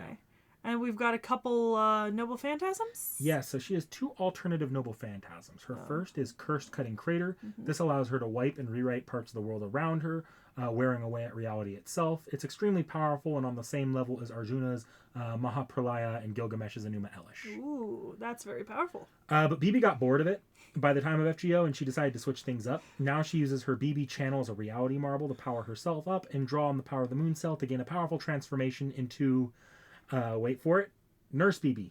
Oh. This, of course, is the more awesome in B, or this ability is more awesome in BB's head, because most people will just see her switch into a nurse's outfit and then charge at them. Okay, and that's not Cursed Cupid Cleanser? Oh yeah, it's Cursed Cupid Cleanser. Okay, just checking. Alright, because you didn't say the name, so I was a little confused. Oh look! Cybele, Ishtar, Inanna, Ashtarte. Yes. We talked about these. We will get around to some of these more. The goddess of Çatalhöyük. So if you want, the next should be YouTube of her NPs. Okay. Remove or not? No, we should be fine with this one. Okay. Nothing today should actually be a problem. Okay. That's a terrible camera angle. Why do her eyes look dead? Yeah, she's a dead inside out, right, technically. I know, but like, put a spark in there, you know?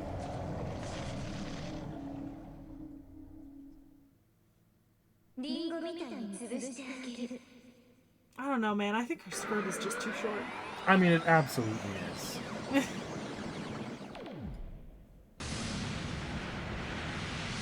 No, that's it. They have different versions of it. Interesting.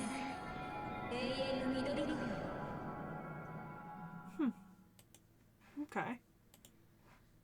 This is Cursed Cupid Cleanser. Oh boy. So this is the nurse outfit.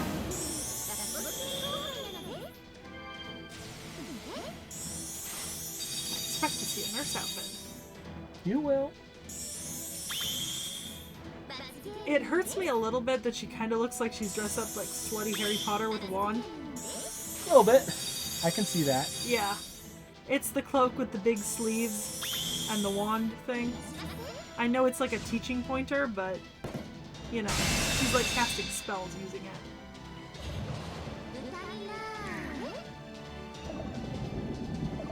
Oh look, potions. Oh look, deadly potions. Okay. Made.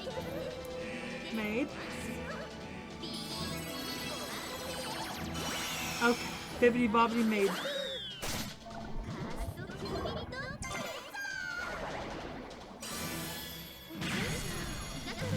At least I got a maid outfit out of it. Nope, nurse. Well, let's see that again in higher poly. Oh boy. Oh boy.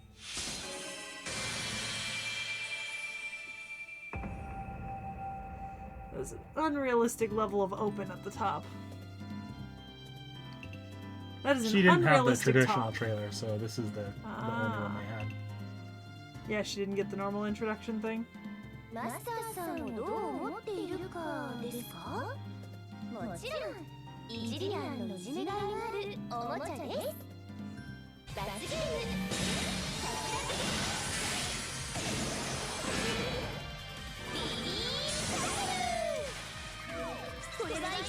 Oh, she's fighting Gil. Nope, Gil wins.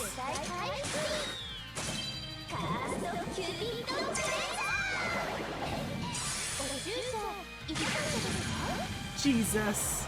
The Instagram post fucking... Alright, I see another BB variant. Next. Yes, so finally, BB Pele. Okay, so this summer BB. Yep. Alright. Still a moon cancer, by the way. Oh, it doesn't change class. Interesting. Kinda. There are tentacles. Yes. Okay, just checking. Oh, that's cute. Why are there tentacles? Yeah, okay. She just has some with tan, some without tan. Why are there tentacles? So, on to one of those FGO hijinks for BB. It's very notable that BB is not as powerful here as she is in the moon cell. Why is she also called BB Hotep? Is this where the Nyarlathotep comes in? Let me get into it. And partly it's because FGO is not a majority, does not a majority of the time take place in a digital world. Mm-hmm. So she's just kind of around after that, after the event, allying with Chaldea. During peace times, when the world is not destroyed, servants are given some actual union mandated vacation time. And as we mentioned a while back, one of their common destinations is Hawaii. So Bibi visits Hawaii, and would you look at that? She found the lingering divine spirit of Pele. Which lives on the big island of Hawaii ever since her death. She takes the divinity into herself, and once she draws on its power, she obtains a tan. Lovely. Also, I'd like to note here, there's a personal information present. Likes ugly toys. Dislikes defiant humans. Makes sense. So that's not the end of it, though. Oh, boy. So, remember how I said that there was a complicated series of events that led to the bastardization of Hawaii into Luluhala? Yes. That's her fault. Oh, okay. So she's the cause. And somewhere along the line, Bibi also decided to go to the Mauna Kea Observatory, where she broke in and stole a peek at the stars. Whether on purpose or on accident, she ended up laying her lies on Nyarlathotep. Because he's the stalker of the stars. Yep. And obtained his influence on her as well. Oh, lovely. So that part where Bibi had less effect on the real world, well, that's gone now. She is now both part goddess and outer god and can absolutely hack the real world. Which she does to trap everyone in a Groundhog's Day scenario in that bastardized Hawaii. Where she intends to have the master having an eternal vacation that they cannot escape from. Mm-hmm. After a quick boop on the head and a scolding from intergalactic authorities, she has her Nyarlathotep power sealed, and she is once again more limited on Earth. Lovely. So she was affected by the stalker in the stars, and she's taken on aspects of Pele. Yes. Alright, so relationships. My Yagi senses are tingling. It seems like Abigail and I are similar when it comes to our history and how we come about. We both even have tentacles, but our dispositions couldn't be more different. Bibi is bubbly and very out front about being a cute little devil, while I see the girl as an immoral little devil who hides her corruption. Let's see. Katsushika Hokusai. We love Hokusai. I must admit that I never thought that a genius painter and an evil god collaborating could be possible. Honestly, I underestimated that advanced class in general. With those interesting abilities, my assessment of them has leaped skyward like a dolphin from the sea. Yes, I know it's actually an octopus. Mysterious Heroine XX. If there are evil gods, then there are those who hunt them. I see. Well, I don't really care if foreigners weed out other foreigners. She's coming for me too. What? But Bibi's just a cute, harmless heroine. I don't want to think about the servant universe. Me too, Bibi. But when it comes to its theme alone, then it's a different matter. I want to try wearing a spacesuit too. Me too, Bibi. You're relating more than you probably should like. I really am, and I'm just unhappy about it. Okay, foreigners in general. It's a space trope on the serious side. With a foot already in this category, I'm in no position to deny that. Yes, when humanity's in a pinch, you use what you can. All right, Matrilis. A pseudonym. So there it was a move like that too, as expected of mysterious alter ego Lambada. To be capable of such light footwork while remaining classy, Bibi-chan will follow your example. But are you fine with this? This mermaid motif is proof that it's your roots, Melt-chan, and that woman you hate the woman you hate the most are exactly the same, you know? The Egyptians. This may be my chance to join the ranks of the pharaohs. Or not, but if we're talking about Egyptians, I do know of another formidable wizard, so I suppose I should keep mum about that. Like I said, technically an Egyptian. She is never included amongst their ranks by them, I at least notice. Okay, they might not, but also, most Egyptian pharaohs wouldn't have wanted to count Akhenaten. You know? And yet he is still an Egyptian pharaoh. I love Yao Bikuni, just lost for words. Yao Bikuni, if you remember right, is Kiara. Oh, yeah, that makes sense. That makes sense. All of a sudden, everything makes sense. So, Bibi Pele is defined as a moon cancer, but is also simultaneously, due to taking on so many aspects, she's an alter ego. And because of Nyarlathotep, she's also a foreigner, being all three classes at the same time. Oh, boy. It's just that her moon cancer side is kind of overshadowing the other two aspects. Which is why she still has item construction and territory creation. Yes. But because she has the Pele, that's divine core of the goddess, and existence outside the domain is her foreigner skill. You're catching on. And then one who swallows the land is the epithet I gave to Pele originally. Yep.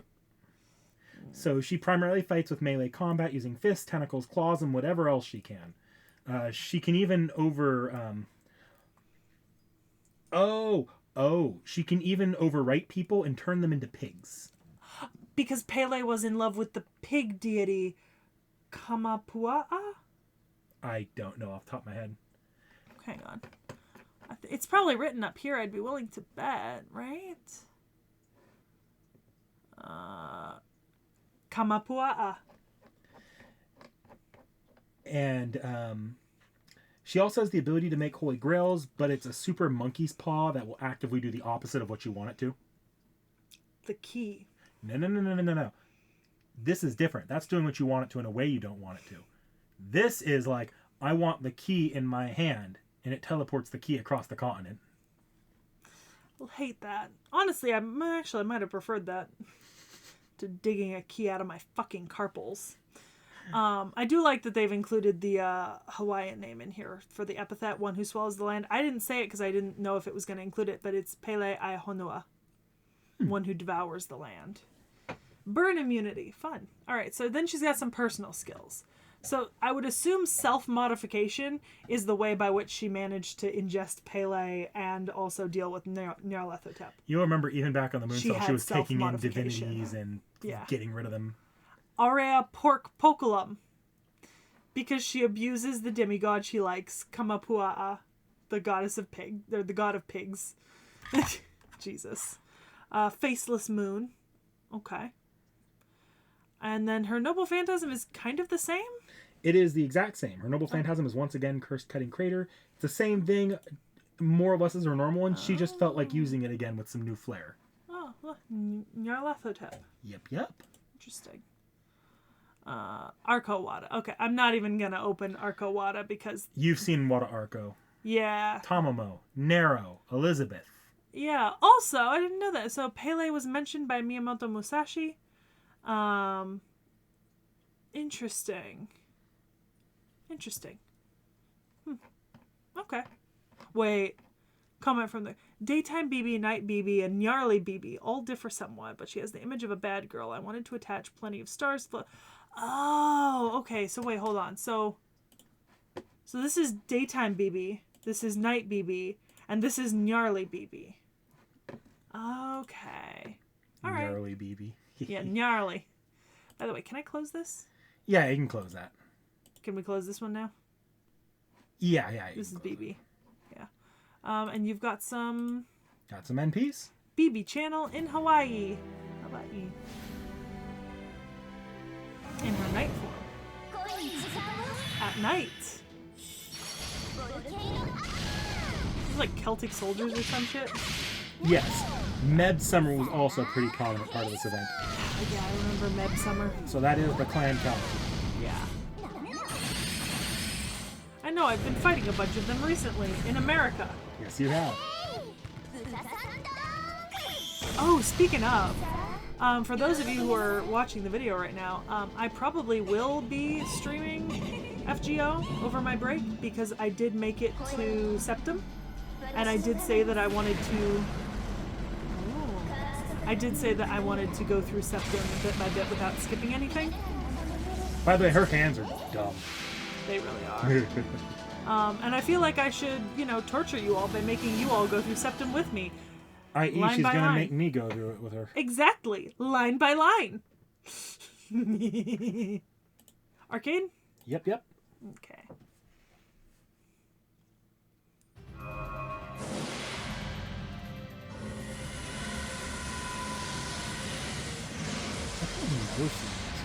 I'm very happy about Oh, nice.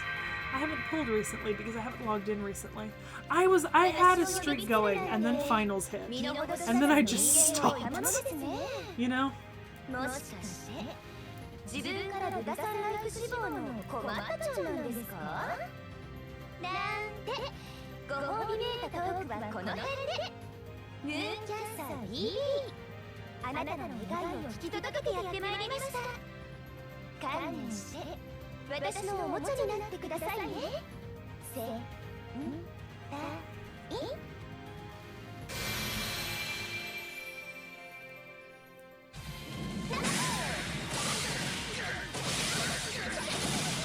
Oh, she's fighting Gil. Golden Gil. She was fighting Gil. Now she's fighting Emiya. Tamamo, Emiya, and Claudius. Oh boy.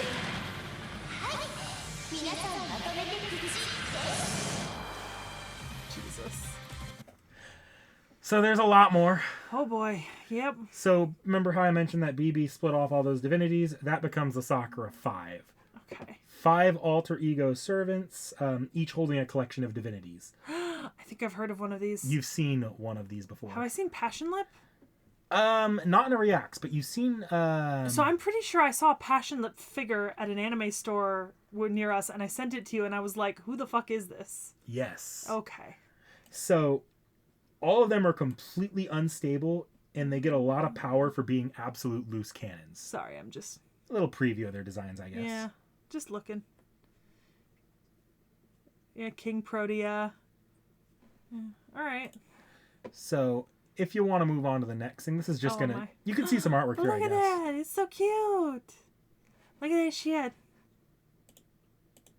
Yeah, there shouldn't be too much here. I just needed a page. Just the members. All right. Get rid of this? Yep. So, our first one is going to be Passion Lip. Oh, yeah. Okay. So, she's the one I saw in a... Can I? Yeah. In fact, this is the more censored design. Oh, good. That's a lot of... A lot of tit or a lot of hand? Both. You said it, not me. No wonder she has something to sit on, to walk around. Otherwise, she might be falling forwards. Oh, does she not? Oh, she doesn't have an April Fool. I saw it. Okay. They look like feet. So this is everyone's favorite alter ego with the very, very big hands. Yeah, that's what's big about her. So Passion Lip here is comprised of Parvati, Durga, and Brynhildr. Interesting. All of them at this point are now servants in fate. Yeah, so we've talked about Parvati before. We haven't talked about Durga, but I'm really excited too. Who's the other person? Brynhildr. Brynhildr. Kind of covered Brynhildr. Brynhildr. Yeah, we covered Brynhildr. Sigurd. Yeah, an interesting combination because I know Durga is traditionally a war goddess. Brynhildr's a Valkyrie, and then Parvati is. A couple notes in the design here. The giant hands are actually supposed to represent the swords of Durga. Oh, yeah. You can see those now that I mentioned that. Yeah, I get it now. And the way she works is she draws on all love and hate to herself. She responds quite negatively to rejection, viewing those who reject her as enemies to be destroyed. Mm-hmm. At least she did. Good old character development CCC solved that before the events of FGO. These days she has a problem where she will speak her mind no matter how harsh it sounds, and has no real understanding of how harsh she really does sound. So she gets a lot of upset responses towards her, and this can get her into a lot of awful situations. Okay. So I'm looking at her personal information real quick, because whenever they have it, I like to look at it, because not all the servants have it. But so likes, main protagonist, dessert time. Could it be something that I'm good at? Then please leave all the breaking to me. Something right in front of me. Okay. Dislikes unfriendly people or nothing in particular in FGO. Talents, karate, natural enemy, Matrilis, and Robin Hood. Okay. So that's an interesting makeup. Yeah. So, for a long time, she couldn't actually understand how... She has a capsule servant? Yes. Most servants of that Terra did. Yeah. So, for a long time, she couldn't actually understand how big her hands were. Mm-hmm. So, a quick little playful punch to say, like, stop it, or an attempt to embrace with her would usually result in the death of the target of her actions. Mm-hmm. And, again, this is solved by the time of FGO. As a final note, she is meant to embody, in some ways, masochism. I'd hesitate to say she's masochistic. She's no darkness from Konosuba or anything like that. But she draws suffering to herself, and even her skin is a lot more sensitive than most people's. Okay. All right. Relationships. So, all right. Mother. So BB is here too. I don't like her much because she's always mad. Selfish, conceited, sly, scary, mean. She was a person I couldn't see, but I've lost just a bit of that dislike recently, but since facing being a mother, original is troubling. If there were reasons and chances, no, it's nothing. Melt acts like the older sister, but she's actually more childish than me. She has a childish body. No, never mind. Please don't tell Melt. The closest one to BB from among the alter egos, an alter ego that isn't recommended to others. Although she's a massive desire to control that gets excited when hurting her surroundings, I seriously think she's more elegant than BB. Also, the part of swaggering about, I'm the older sister, despite her manufacturing date being the same as mine, is very childish, right? Okay, Tamamo can't.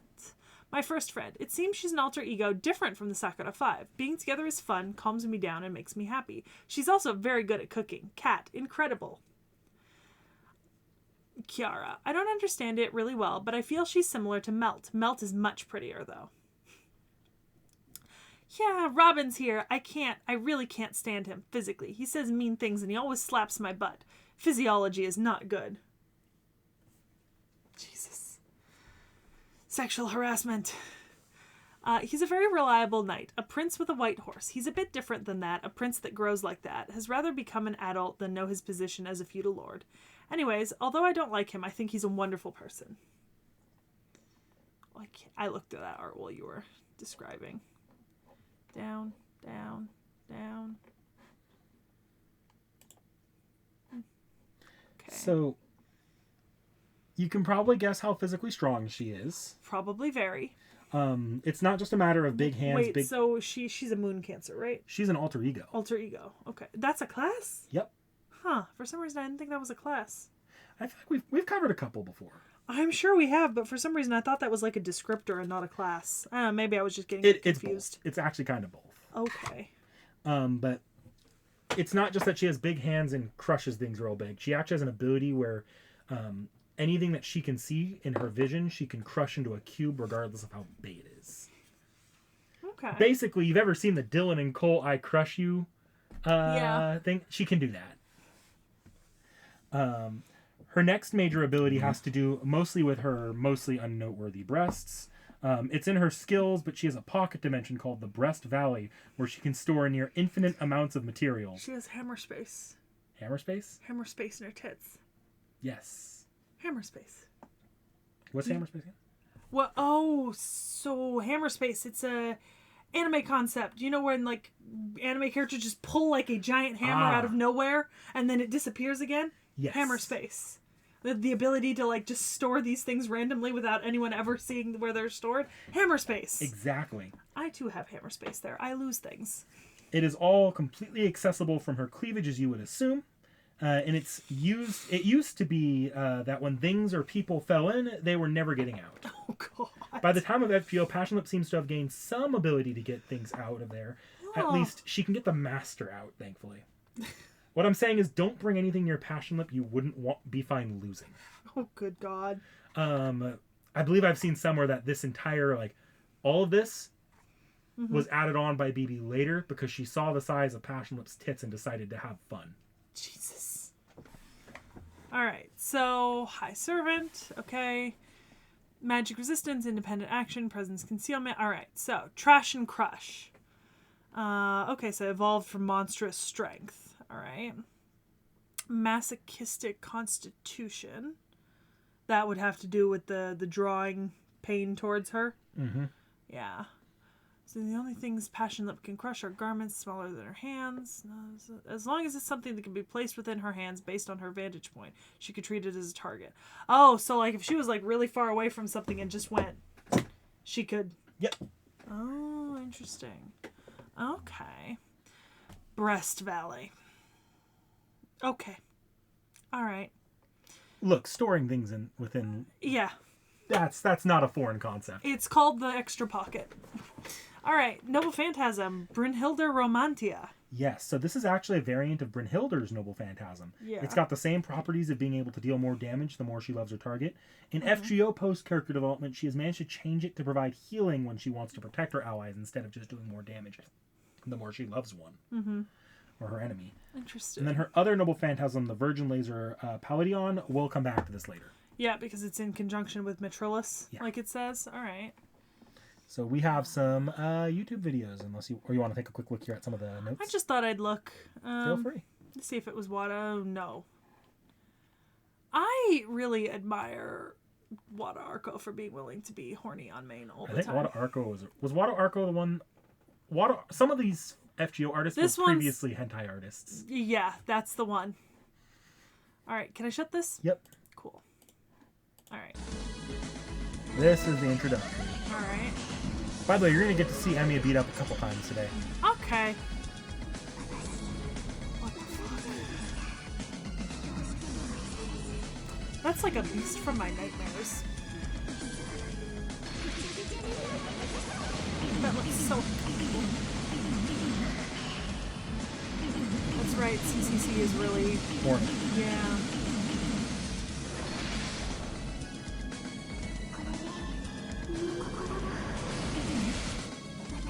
Death. Awesome. Okay. FGO introduction. Yeah, CCC is horny enough where FGO had to censor this. Lovely. Yeah, I can see.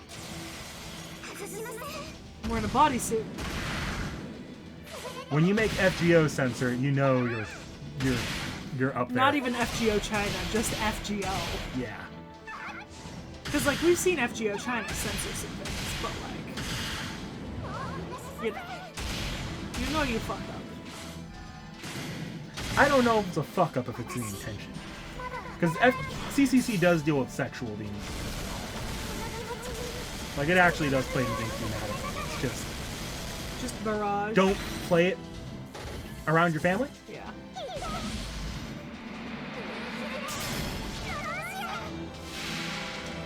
Impressive. Arcade? Yep. So these must be slightly earlier servants to have gotten arcades. Yeah, year 2 or 3.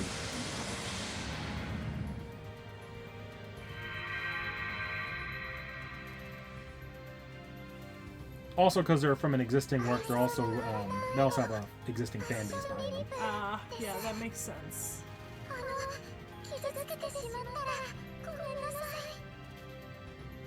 Her hair is doing weird things in this arcade. It really is, yeah. It's just kind of hanging around. Kind of looks like the horns on Hela's helmet in Marvel. A little bit. Yeah.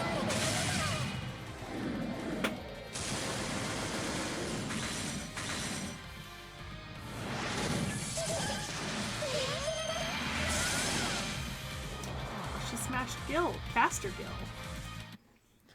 All right. Metrilis. So, yep, we're gonna move on to Metrilis. We have masochism meet sadism, or meet Metrilis. Boy. It's hard to see in the designs we have, but she has no legs.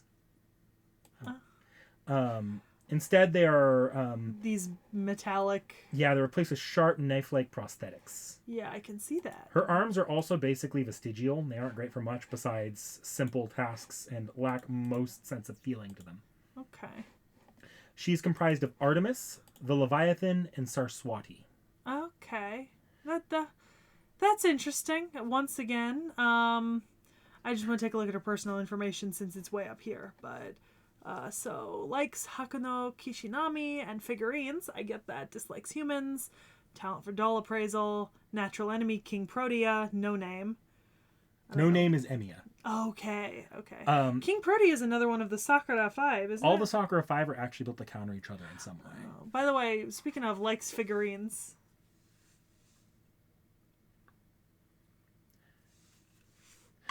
I'll note that hates No Name didn't always used to be the case. During CCC, I believe she had a crush on Emiya, and that has since developed into an actual active hatred towards him. Okay.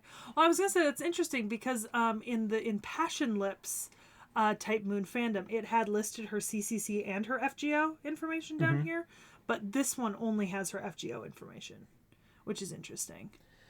Okay, so you said Artemis, Leviathan, and Saraswati. Yeah, so one thing to note here, she actually fashions herself after a ballerina or an ice skater. Which would make sense when we talked... Well, no, not necessarily. Why? Is it because of the knife giant blades on the feet? It's the giant knife-like legs, so... Okay. Can't use the arms, so... Jesus. Sorry. Oh, Christ. Sorry. Can't use the arms, so move around as smoothly as possible. Delicately as possible. On blades of knives on your feet. Yeah, yep. Ice skating. That makes sense. So she is in some part a sociopath. She lacks the ability to really understand others. So what you're telling me, right, is that we're going to get a summer form of her that's a rollerblader. We'll get there. Oh, God. She is perfectly able to love, or so she says, but it's different and hard to understand given she doesn't want to form bonds and gets very little out of touching. Those that she loves, she doesn't want to know or feel, but instead she wants to melt down and make a part of herself, because that she can understand. Self-love is important, guys. Interesting. She also finds great affection to dolls, no matter and that's in no small part to feeling like she can relate to them, as she has a near zero feeling in her limbs and sees herself as something of one. Of course, one game of character development later, and she's gained the ability to see value in having bonds with other people. She even treats Passionlip like a younger sister now. She still acts like she doesn't care about other people these days, but she does care a great deal about obtaining the acceptance of those around her. Her sadism aspect comes from domineering, being one of the few ways she feels like she can understand other people, at least before her character development, that was. I have to imagine the helplessness hits the same beats as her dolls do. Of course, now that she doesn't like that, she actually doesn't like that aspect of herself anymore. Okay. So I'm down to abilities. So very similar here, right? But Divine Core of the Goddess is added. No, was that also on? I don't know if it was on Passion. No, Passionlip didn't have it. Okay. So personal skills. All Drain Melt Virus. Okay. It's a skill evolved from absorption. It's an energy drain. Okay. I'll go ahead and explain some of this here. So she fights like a ballerina using the blades on her legs to deal damage as she dances around. Yeah. And the Melt Virus is her most notable ability. Effectively, this allows her to play like a JRPG character. Hang on. There's some funny stuff here. The name on the heel is the cursed sword Giselle. Unforgivable Hilarion. Farewell Albrecht, the siren who burns entrails. Those are references to famous ballets. Because I know Giselle. So that's pretty interesting. But yeah, the Melt Virus allows her to basically steal strength or levels from her enemies, and she brings them into herself, increasing her power. Basically, don't lose to her or you are fucked. Oh, okay. Sadistic Constitution. Bonus to one's aggression. So Dungeon Master, I'd like to rage. Yeah. Yeah, just one step short of being a berserker. Okay. Saint Graph Expansion. All right. So, and then her noble phantasm is Saraswati Meltout? Yes. But also that Virgin Laser Palladian. So, the Saraswati Meltout, this noble phantasm is one that's designed to be used against an entire city or culture. It drains the society's morals and sense and absorbs it all into herself. Interesting. In FGO, where that is a less useful practice due to a variety of factors, she has repurposed its wave-like effects to allow her to unleash a barrage of attacks in rapid succession with her ice skating abilities. So is that maybe a reference to Saraswati's kind of goddess of knowledge and wisdom sort of thing? Like, and you also caught the water connection. Yeah, the water connection as well. Yeah. So that's exactly what it's a reference to. Yeah, because Saraswati... In theory, if we ever got a Saraswati or Saraswati like adjacent servant besides Melchros, they'd have a similar NP most likely. Yeah, because some of the earliest versions of Saraswati are the purification water goddess. Yeah. And then the Virgin Laser Palladian, we'll actually explain it this time. This is actually Melt and Passionlip combining their noble phantasms together. One of the very few dual NPs. Effectively allows Lip to shoot and melt like a laser, where she travels beyond the speed of light. It can allow for a devastating attack, or in one instance using physics and stuff like that. It allowed Melt to travel back in time at the cost of severe damage to her spirit origin. Interesting. So, NPs? Yep.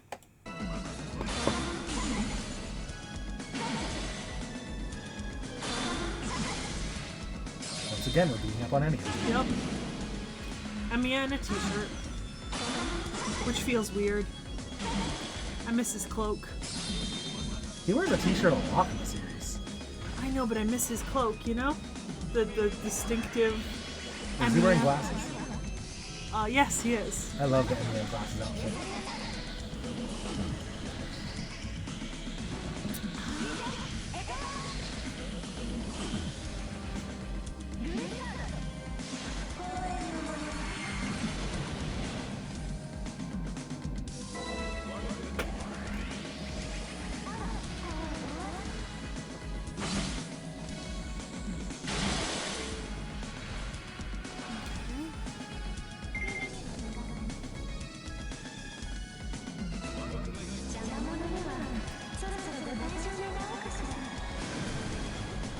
Oh yeah, there's the churning water.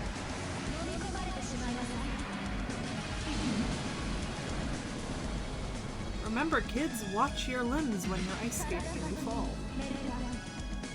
Wouldn't want someone accidentally skating over them. You can go ahead and move to the next one if you want. Get away from the rock, paper, scissors combat. Alright. I shall melt all traces of life, flesh and soul. I do like her design more than Passionlip. I figured you would. This one feels less like a joke. Yeah, still not my favorite, but I like it more. I have a feeling you'll like design of her that's going to come up later. Protea? We'll get there.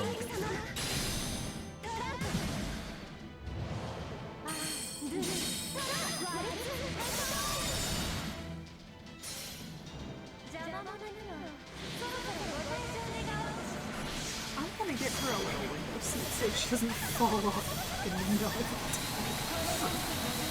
Sorry, y'all, my cat keeps just like falling off the narrow windowsill because she's fallen asleep.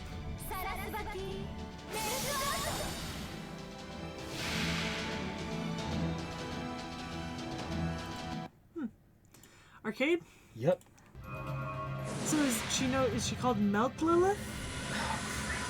Or So we had fan translations of CCC before she was ever in FGO, and it was the first time she got officially localized. In CCC, when the fan translated her, due to that L problem, and the LR problem in Japanese into English, people called her Melt Lilith. Melt Lilith. But since then, it's become Melt Trillis, but there's a lot of fans still attached to the Melt Lilith name. Yeah, that makes sense. Okay. That actually makes a lot of sense, I was gonna say, because, like, that can't be a reference to Lilith, because Lilith is not part of her. This time we're beating the shit out of BB. Yeah. Yeah, speed skate at her. Somehow I'm very much... No, that's Tomomo. Now it's Tomomo. It was BB earlier. Somehow I very much enjoy watching her ice skate at people.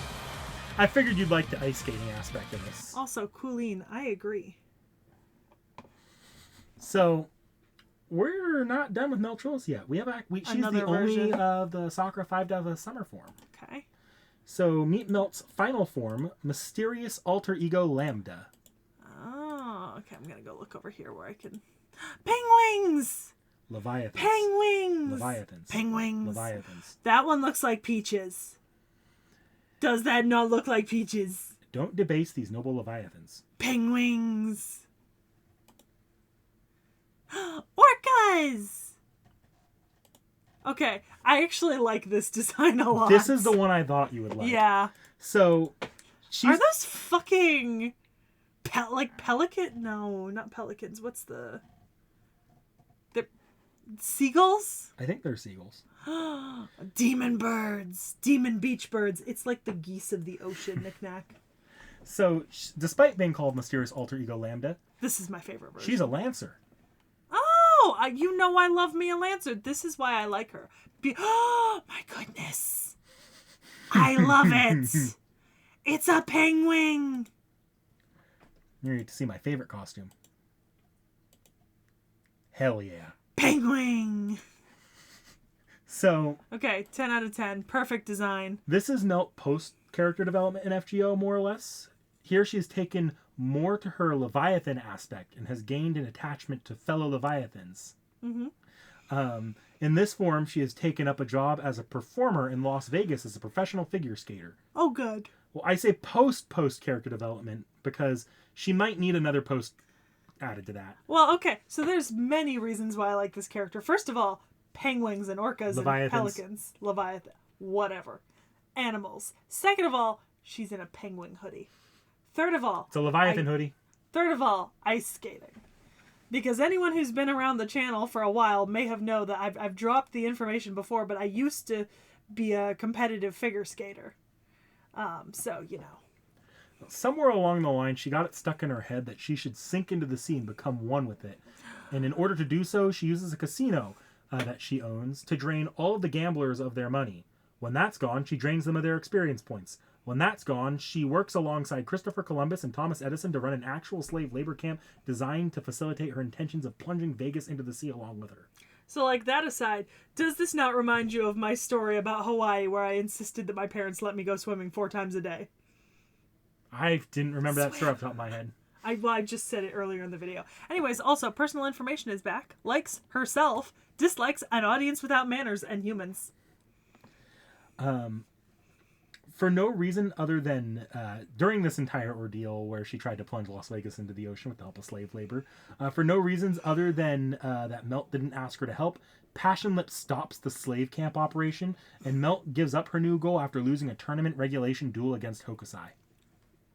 Aww. Huh. So, ability-wise, Melt here excels at fighting in or around water. Mm-hmm. It's there she can make the most out of her Leviathan component and the ability to merge with water itself. Mm-hmm. I don't know if it's still here, but when I did my notes, it actually commented on the turn count with skills. This is not normal for the Type Moon Wiki. So we can kind of ignore at max that. rank cooldown reduced to 4 turns. Or whatever. Yeah. Anyway, so her regular skills are regular, but personal skills, so Swan Lake, like the ballet. Yeah. Her crime ballet transforms into this, becoming a dancer who can mesmerize the audience for even longer. Perfect Fluid fills the world with seawater by turning herself into a fluid state. And then Melt Envy, which is a version of the Melt virus. Okay. All right, and then she's got 2 noble phantasms. So the first one is the Blue Summer Paladin. This attack involves her restraining her target with water before charging at them full speed alongside her Leviathans. I love that. The second is the Leviathan Melt Purge. This is a powerful noble phantasm where Melt calls forth a mass of water and creates a tsunami flooding everything around her. It's extremely powerful, but it's also excessively draining, and to use for even a few moments risks her own death. Interesting. I like her a lot. I thought you would. All right. I have the bouquet on standby. Oh yeah, because you throw flowers. Do love me some good. I love that her in this ascension, if you look at the blades on her feet, they're kind of modeled after the ballet dancers, like shoes going up, but then they're also the blades for the ice skating sort of thing. So you're getting a little bit of both, which is pretty cool. Also, does this indoor water park... Wait, have you seen Ouran High School Host Club? Like 2 episodes of it. Okay, you haven't seen it. For those of us in our audience who have, this water park looks like the one inside Ouran High School Host Club. It really does. Penguins! Leviathans. Penguins. Leviathans. Penguins. Leviathans. Penguins. Leviathans. Penguins. Leviathans. Who's So, next? the quick note before we move on. The members of the Sakura Five we covered so far were actually from Fate Extra CCC. There have always been a Sakura Five, but 3 of its members were cut, and lore-wise, they were cut for time reasons, but lore-wise, the justification was that BB felt they were either overly dangerous or useless. Wait, hang on. What? This hoodie looks like a penguin to you? Have your eyes melted out of your head like ice cream on a summer day? It's clearly the Leviathan. Yeah. Penguin! Leviathans. And I do keep saying it wrong because of the joke with... Benedict Cumberbuckle. Yeah, I could not. My brain was not putting words together for his name.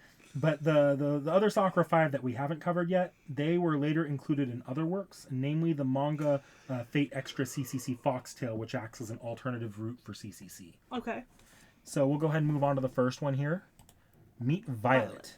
So Violet here is comprised of Medusa, Aspara, and Melusine. Like the actual Melusine. Oh, interesting. So we've met Medusa. We've discussed Melusine.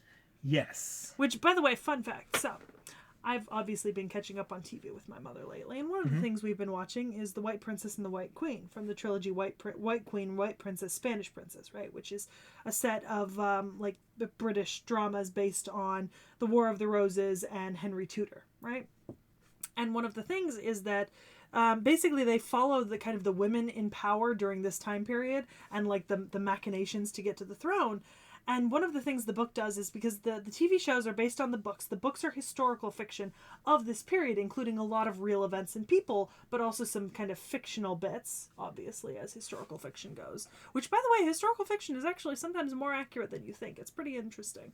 But one of the funny things is I've actually been hearing a lot about Melusine because Elizabeth Woodville claims that she and her family are the descendants of the water goddess Melusine. And in the books, and then because of the books in the TV show, they perform witchcraft at the rivers, calling on Melusine.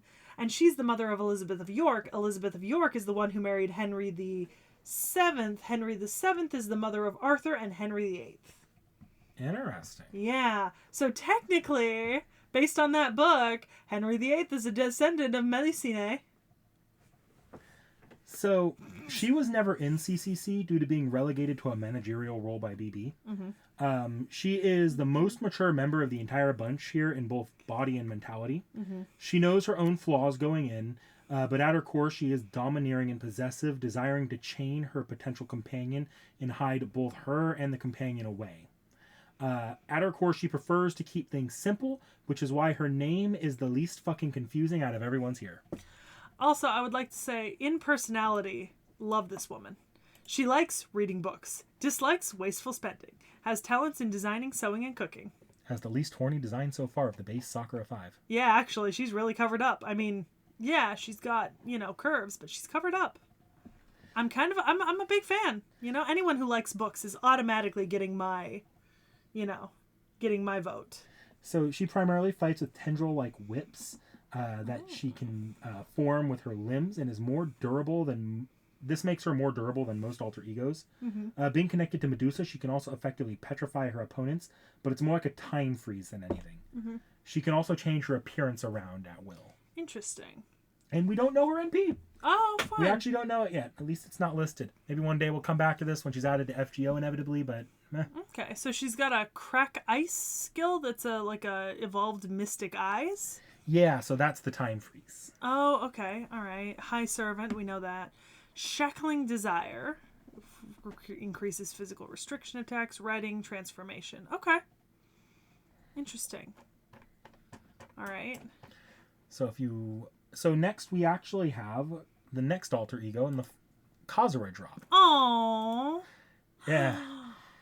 So you made a noise at me going, oh.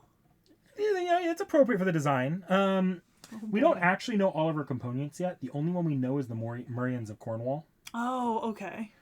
She is at a glance the only true and kind and caring alter ego. She doesn't actually hate humans at the start of her story. Yeah. But she does hold a contempt for imperfection. Okay. Which is going to not include a single human ever. Okay.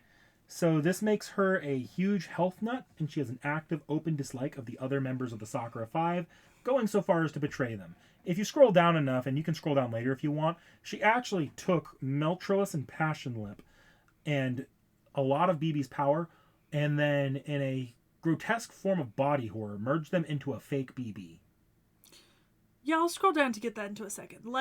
She likes everything other than herself, doesn't have any dislikes, talents for Sugoroku, which is, I think, a board game, and cleaning. Interesting. So...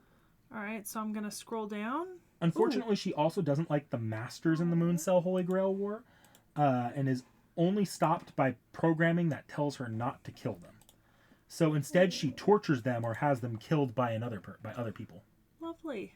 One of her favorite torture methods is putting someone into something called bug space, which involves shrinking them to the size of a bug and playing around with them. Basically, anything a sadistic kid might do to a bug, she will do to the person there. Oh, so she's the kid that catches the bugs and puts pins in them? I have an image if you click over for a bit. Not that one, next. Oh. Ooh. Okay. All right, so skills. All right. High servant. Okay. I see we don't have a noble phantasm at the moment. So Kazura drop is actually very weak, arguably the weakest of the Sakura Five. Is this maybe because she's so nice? No, it's because she instead makes up for this by shrinking people into bug space with that. That's true, and then she doesn't need to be that strong. And when she does that, she can downright consume them, taking their powers and abilities. I see that insect eater thing. This allows her to use their data to make herself stronger, or in the case I mentioned earlier, she can create a puppet that she can manipulate. I've already shown you the bug space, and we don't know her NP again. So repulsion for one's kin, self-modification. Interesting that they've listed some of the stuff she's stolen. Okay. All right, what's up? So the next tab here is the Murian of Cornwall. Oh. So Murian actually appears in FGO and looks exactly like Kazura Drop. Oh, the Lord of Gloucester. Yeah. I wanted to stop you from attempting to say that. I know how to say Gloucester. Yeah, I never know. So, her resemblance to Kozrodrop is mostly by coincidence. She kind of looks like Tinkerbell. This fairy is the last fairy of the Wing Clan after the Fang Clan have genocided them, leaving her the only survivor. She is, for all intents purposes, extremely weak, but within Cornwall she has the ability to create a space where the strongest are weak, possessing only power they are born with. But apparently Kozrodrop got her neat little bug space trick from her, because this fairy, Murian, uses it, or something similar to it. Basically, she used this little trick to commit an entire ass genocide against the Fang Clan, who arrived as political prisoners after losing a war against the Queen in Avalon the Fae. Lovely. Or losing in the war against the Queen. Lovely. This would be one of the factors that led to Britain's downfall, as the Fang Clan were just about the only ones in Britain strong enough to deal with the calamities that befell it, like Sir Nunos. Yeah, I remember Sir Nunos. That was a bad idea, Nunos. Yes, it was a horrible idea, Nunos. So yeah, if you want to go to the next Titan tab, unless you want to see Bug Space again. Are we not looking at the alternate? Oh yeah, if you want to go down, this is the BB amalgamation I was talking about. Oh! I saw her earlier. She's actually kind of cute. I like it. I like the whole gothic Lolita vibe that they got going. This actually looks great. Yeah, interesting. Makes sense. The skills make sense. Okay, all right. I wasn't sure, so I didn't want to scroll down too far. All right, I'm just going to close as I go. Go right ahead. So this is King Protea. We've met King Protea. Technically, yeah. So King Protea is the last member of the Sakura Five. We touched on her in the Tiamat video, but I'll go more into details here. Is that like gangrene? That's moss. Thank God. I thought so because it was fuzzy, but it looked... Oh, okay, that makes more sense now. Sorry, I clicked through. There's more images. That makes more sense. So I forgot to write down the specific things that she is. We'll get back to that. Okay, go into the... So if you scroll down, you can actually see her components. I didn't write them down myself. Oh, so Titania, Titan. So the first component is That's where Titania, things got weird Titan. for me. Yeah. Airavata. And then Tiamat. And Tiamat. Oh, okay. Yeah, so you didn't give me Tiamat to look up specifically. Because we've done Tiamat. We've done Tiamat. And we brought her up in relation to Tiamat before. Yeah. I remember now when we talked about King Protea last time. Also, do we have personality? Personal information. Likes nothing in Extra CCC. Being a cute bride in FGO. Things that are bigger than her in FGO. And hates Passion Lip. So, in most timelines, BB seals her away because she just doesn't stop growing and can become a threat anywhere with limited data or space. Here we go. She's creating Tiamat, Titans, and Titania. Interesting. So created from the essence of Earth, Mother Goddesses. And that's why I gave you Gaia. Which makes sense with why you would give me Gaia. It also kind of makes sense with Tiamat, because in a way Tiamat is a Mother Goddess, albeit not an Earth Mother Goddess. She's still a Mother Goddess. Despite being fucking ginormous, she has the mentality of a 14-year-old girl. AKA, she is a child, so protect, not lewd. That's fine. I love her. She hates fighting and is not always conscious of her own size. In the original concepts for the game, she was going to have a sequence where she destroyed the dungeon around the player as they tried to escape. Aww. She is overall deeply loyal and good at following orders. The wiki here actually likens her, and pretty appropriately, to a friendly big breed dog. We know a few of those. We do know a few of those, and I love them. For obvious reasons, she likes tokusatsu movies and kaijus. You know what? I could see why she would like kaiju movies. This does feel... Alright, relationships. BB, Mother's scary, but I don't hate her. After all, I think I'm the ego she fears the most. I like how she thinks she's the parent that created her, so she calls her mother, but she doesn't respect her. She thinks of her as the fairy godmother from Cinderella. Bibbidi bobbidi boo, bitches. Skibbity skahakati skoo. Yes, skibbity skahakati skoo. Alright, Sakura Five. They're sisters, so they're comparatively easy to talk to. Protea, who feels like she's been left out, faces by the other servants. The faces of the Sakura Five have become the same kind. She's at the bottom of the hierarchy. She thinks of them as the stepsisters from Cinderella. Anastasia and Drizella. Do you blame her? No. I'm stronger than Matrilis, and since I'm good at swimming, I'll be fine even if Meltrillis turns into a tsunami.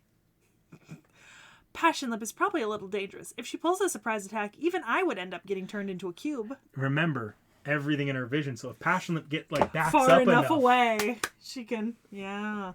Alright, well, King Proti is on good terms with the other members of the Five. Kazura drop worries of her. This is due to Kazura's nature of I must weaken my surroundings because the world is detestable.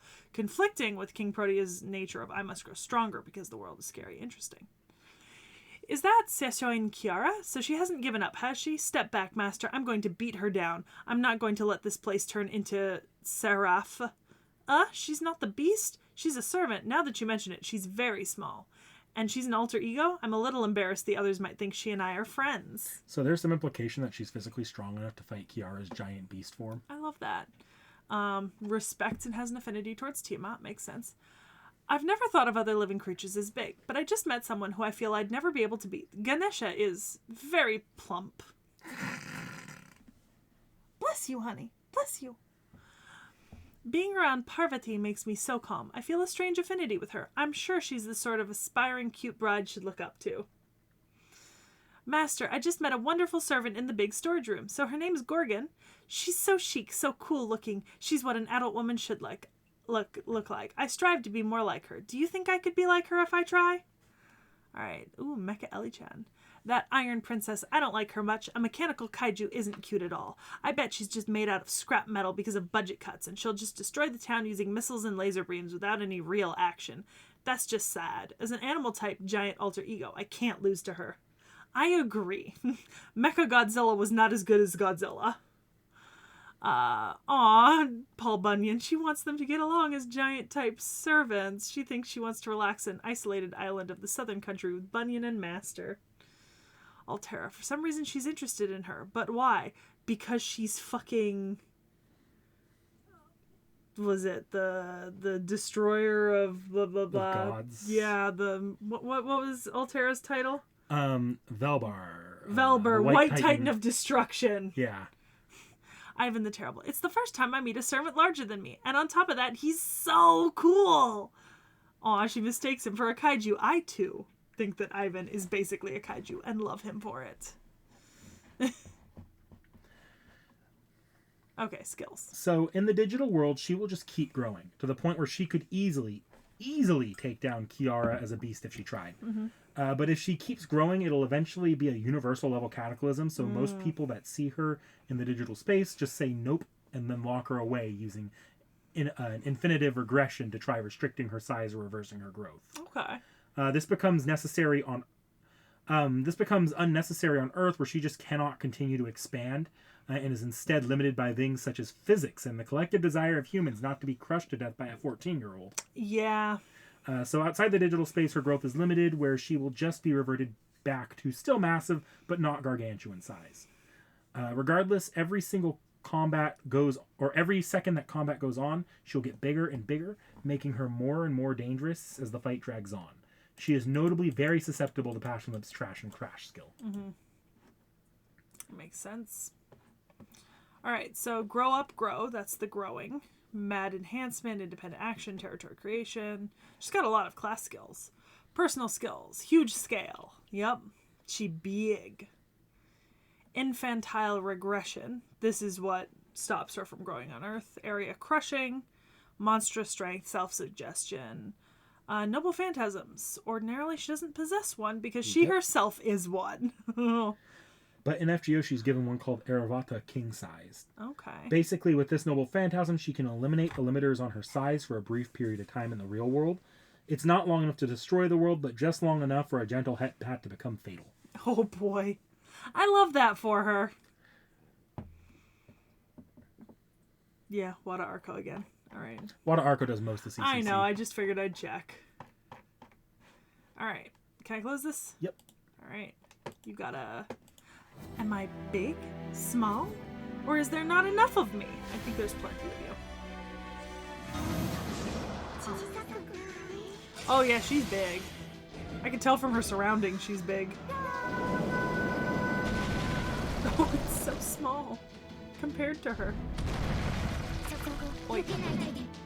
Jesus. This is a summonable servant. Aww. My brother tried to convince me not to make her summonable in the campaign. Is she summonable in campaign? Yes. Yay! I want to get her. It's adorable. Oh, it's like a giant tantrum.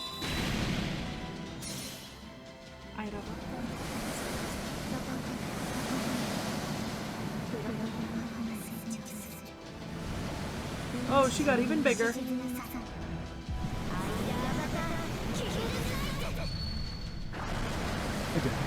Oh yeah, it did. So they didn't show my favorite animation of hers in FGO, so I'm just gonna describe it real quickly.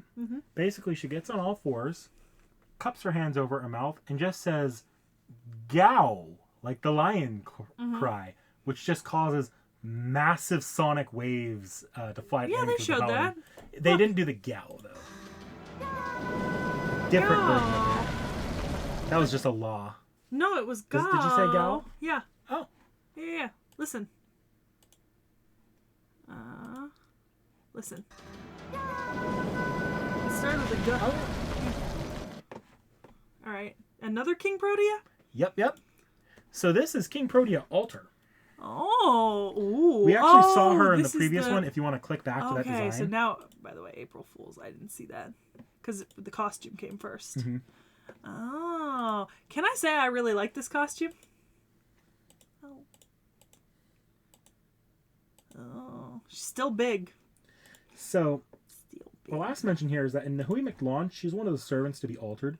Here she wears the mask of Xochitl, the one I had you bring up extra. Xochitl. Yes, thank you.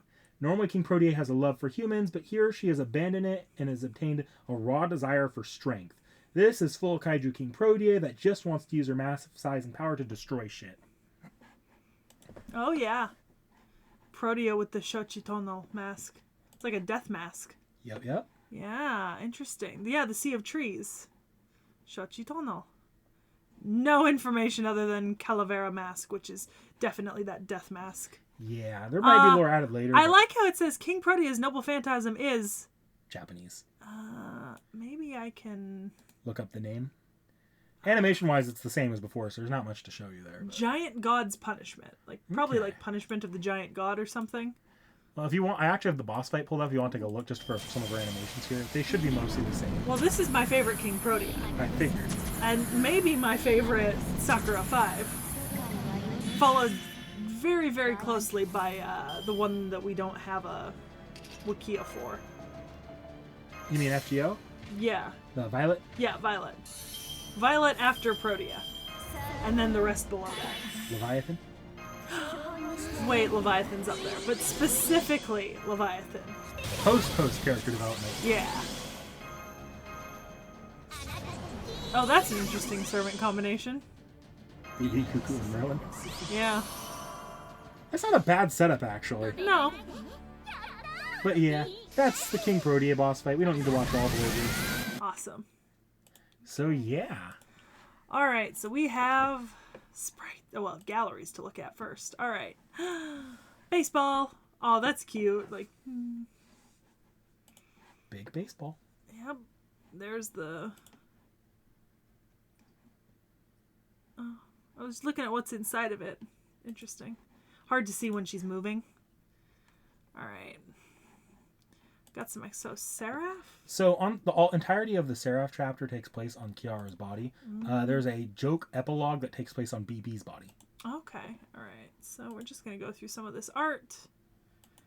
Alright. You should now recognize a bunch of them there. Okay. I don't know her yet. Nope. I do know her. Yep. Yeah? There's your rhyme. Yep, and there's 2 Tamamos. Nero. No? Nope. No.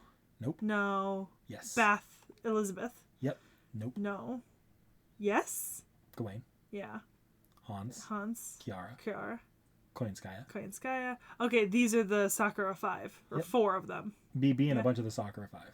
Yeah, so this is BB. This is Leviathan. That's Passion Lip. And this is King Protea. Yep. And then that's Kama. No, that's Ganesha. Sorry, Ganesha, and this is Vlad. Yep. So I'm only missing her. Yep. And then 1, 2, 3, 4, 5.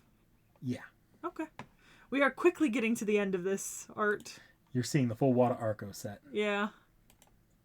Oh, I like that. Okay. Yeah, okay. All right. All right, let's see. Okay. Craft Essence. There, is that the female master tied up in the back? Yep. Okay. Hey, all you daydreaming masters, are you making sure to use all your AP today? It's time for a checkup from your angelic nurse, BB. Are you collecting embers? Are you properly raising your 1-star servants? Okay, then here comes BB's special fan service guaranteed to make your nose all bloody. Here now, it's not going to hurt one bit. Now your CE has been poked and leveled up. I hated every second of that. You didn't have to read it so energetically. I had to try. All right, a passerby's dream.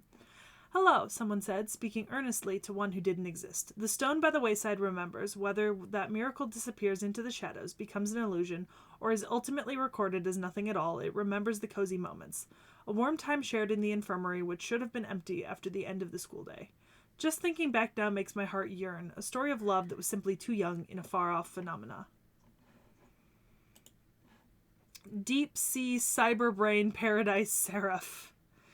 The stage is set at the offshore oil rig Seraphix, now a hellish creation of the Moongrail War. This is a cage of ecstasy from which only one can escape.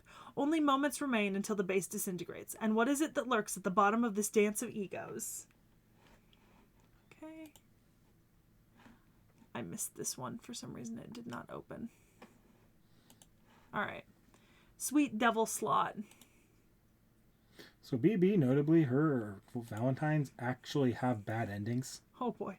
Chocolate that is shaped like the BB slot machine but 10 centimeters high. Though it is made of chocolate, the machine can still spin. There are 3 slot pictures, dog, bug, and cow. A mysterious BB power protects the chocolate slot and you can't eat it unless you spin it once. What happens when you spin the machine? Only the devil could say. I don't like that. Alright. BB Summer. Alright. Oh, I was looking for the baseball. There's the baseball image. Aw, pitching a fastball if the fire's anything to... Okay. Alright. Okay. Oh, that's kind of cute.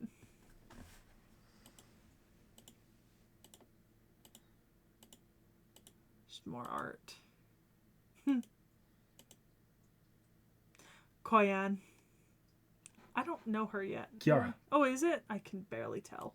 I know you try to block that out of your memory. But... I really do. I've already forgotten what Kiara. All right. Oh, okay. Last Resort of the Abyss. The night is still, as if time has stopped. The calendar and clock are frozen at 11:59 p.m. on December 31st, and they give no indication of moving forward. Oh, were you still awake? The girl smiles gently by your side.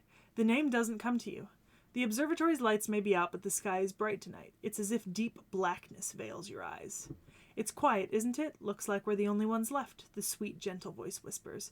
Your fingers go slack, your memories start to grow hazy. Time comes to a standstill. And you still can't recall the name. Do you see this? The stars are all so beautiful. Looking up at the sky, it seems that it is too late now. An enormous abyss, 3 red stars, the winter constellation gone mad, and a planet where all life has disappeared. Could this place be a crater on the surface of the moon? Smiles by your side. You can't recall the name. Not her name, but your own name. This is where you will spend your final night, a cage in the ravine of time and space, a honeymoon of confinement you can never escape. So, I forgot about this. The December 31st, all the events of the summer that Summer BB comes from takes place the year before things go to shit in part 2 of FGO. And there's been some implication that BB could kind of predicted what would happen there. Oh. So, the motivation-wise, the implication might be that she was trying to keep things going forever so that they never went to that. Mm-hmm. All right. Master in the Chocolate Pig. It's like Hawaii, but pig, because Pele and Kamapua. Oh, shit. Luluhawa is in the shape of a pig. Yeah. God fucking damn it, BB. A forbidden Valentine's Day chocolate. An exquisite chocolate shaped intricately and eerily similar to Lulahawa Island. It's sweet. Oh, it's just so sweet. One could rightly say that it's like a chocolate reality marble to melt the days away. Is the island made of chocolate, or is the chocolate made of an island? You will never know, for in truth you've been trapped inside of it. The vacation that keeps on repeating itself will never end, and there is nobody else who comes to visit the island. There's no place to run, not to the past, nor to the future. Kamapua'a. Alright. Passion Lip. Gallery. Baseball. Yeah, I can see how you'd struggle. That's a big mitt. Yeah, it really is. Okay, we got some... Oh, yep. She's in there. We saw it. Oh. It's the sample art from... Okay, there is some stuff down at the end. Just more art. Alright, we've got 2 CEs and a foot pick. Don't avert your eyes away from me. Okay, interesting. Understanding empathy, I'm myself a lover. They're all unnecessary, the girl cried out. If I'm going to be hated anyway, then everything might as well disappear. But the memories from the past embraced her lonely heart. Even if the world is filled with pain, there must be a heart somewhere that wants to save it. That's right, I have learned of love. Even if it doesn't come true, or if we never meet, there must be someone who shone upon my heart. Even if it does not pay off, such love is not a thing to be sad about. She won't look away from the mirror anymore. Even if they could never touch one another for the sake of the person she'd fallen in love with, she would blossom like a flower. That was the girl's dearest wish. Okay, and pea pudding a la mode. Dear master. That actually looks really fucking good. That does look pretty good. Mm-hmm. Passion pudding a la mode. A sweet dessert Lip prepared with help from Kat. Lip created multiple tiny cube chocolates and arranged them in a bowl while Kat plated the rest of the ingredients, and they put a cherry on top. Giving Master chocolate is already a big deal to Lip, but preparing the chocolate with a friend is also a precious memory now. That's adorable. Alright, Matrilis. I keep saying Metrilis. I know it's Meltrilis, but my mouth doesn't want to say that. Do you know what I mean? Nah, I know what you mean. Sliding into base. The least painful slide to ever occur. Probably. Alright. Oh, there's a CG of the Virgin Laser Palladian. Where? Right there. Oh yeah, I saw it in the, it was in the wiki. Alright. So I saw some, yeah, I've already seen the 2 extra bits. This is the one I haven't seen. Okay. Alright.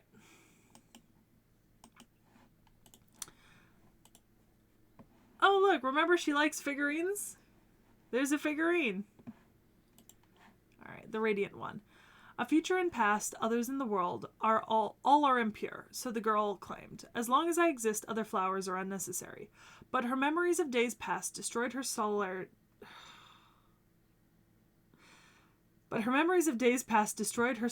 and proud heart. There's no limit to things that are radiant. She's learned the weakness of loving beauty other than herself. Yes, it's true that I learned about love, but my pride is unchanged. Beloved things are to be obtained. Beautiful things simply need to be put in their place. I shall use that love as stepping stones, and I shall shine as a star above the lake. Isn't that the greatest form of appreciation, and the least I can do to repay all those who have loved me? The Queen of Nectar boldly smiled. She embraced the flowers that were gifted to her without trampling them. Okay, Melty Heart. A dazzling chocolate that sparkles like crystal. It was created by breaking apart a solid chocolate rock mass. Apparently, Meltrilis was spotted in the kitchen, kicking the chocolate rock with her heels excitedly, shouting, here I go, in the middle of the night. It's cold when you eat it, and if you're not careful, you might cut your tongue. Melt claims that the nectar inside the chocolate is her virus that melts one's body and soul, but could that be true? Interesting. Mysterious alter ego Lambda. Yes, we love it. It's adorable. Perfection. I think it says Lancer up here. Yep. Yeah. We love this. Stunning. Truly. Oh my goodness. Leviathan. Penguin. Penguin! Leviathan.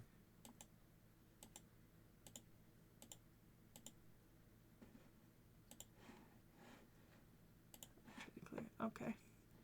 All right.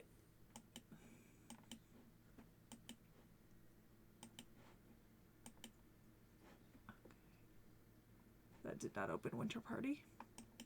All right, there we go. Solo stage. Look, ice skating.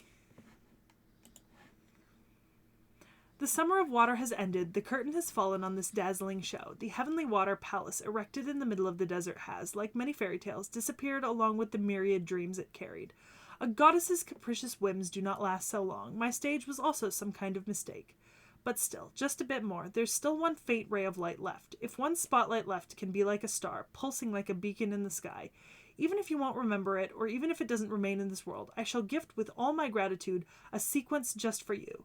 Memories will forever be blue. The lone swan will reminisce on her past love. Swan Lake. Bluebird jelly ice. Penguins! Leviathans. That's gonna become a thing. They are not figurines, but blue chocolate jelly in the shape of leviathans. They are lovely, making them stars all on their own. While they do not melt even in your mouth, it's unclear whether your mentality would survive eating them. This may not be relevant, but when one talks about Antarctica, penguins always come to mind, and so too the reverse. It is therefore no exaggeration to say whoever rules the penguins rules the continent of Antarctica. Probably. Penguins! Leviathans. Penguins! Leviathans.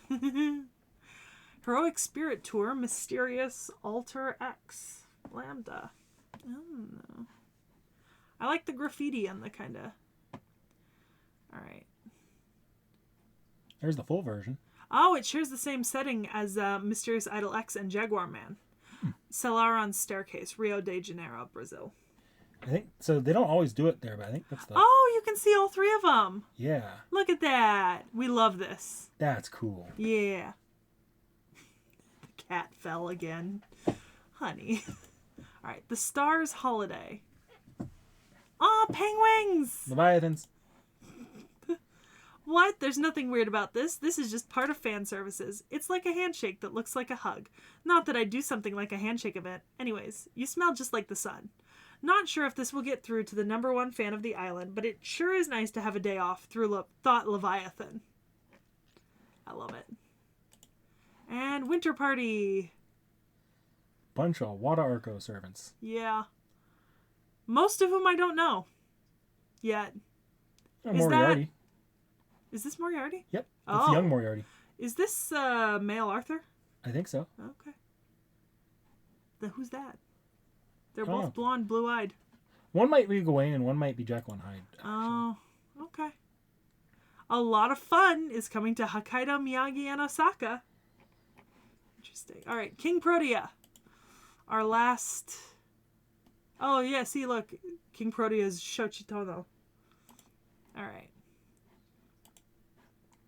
Oh, she's bigger than the stadium.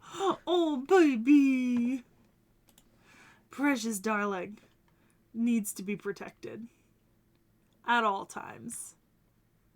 Oh.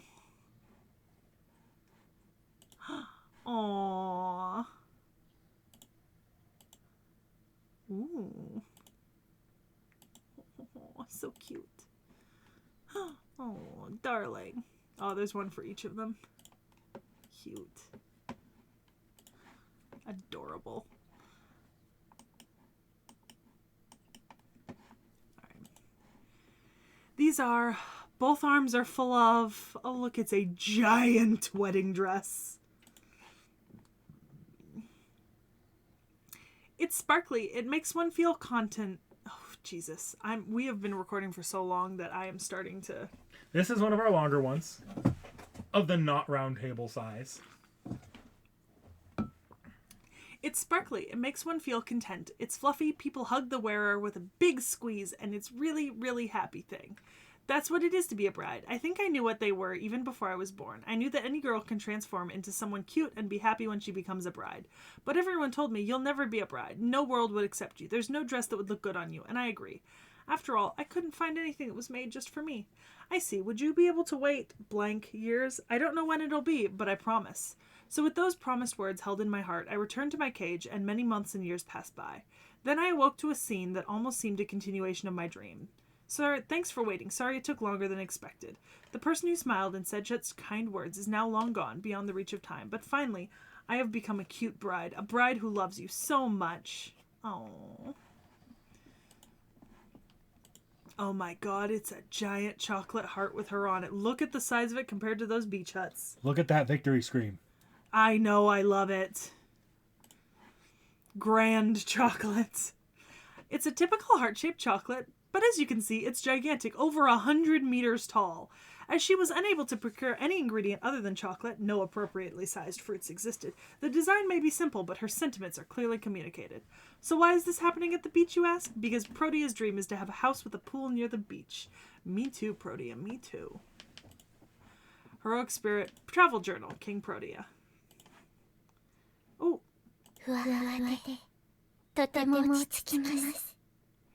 Everything's so fluffy. This place calms me. It's because she's in the clouds. Mount Yarigatake, Nagano. No, goodness. So cute. So fucking cute. So yeah, that is BB and the Sakura Five. Oh, what the fuck did I get into when I agreed to do Nyarlathotep and Pele? I need you guys all to know that when we planned out the schedule, Nick Nack told me that this was going to be Nyarlathotep and Pele. That was the information I was given about this video, that it was going to be Nyarly and Pele. Yep. Not that it was going to include the Sakura Five or BB or Moon Cancers or anything else. See. And then I was just given a list of things to look up. Watchers of my live streams have known this was my plan since like the second live stream. I'm always sure to say it while you weren't there. Go fuck yourself. I feel like my brain was just forcibly redirected. Ugh. Give me back my knife. Yeah, I hold the power now. I want my knife. Give me my knife! This bitch. You gonna die. You gonna die. Next time, swords. So do you... Oh, I mean, do you actually like...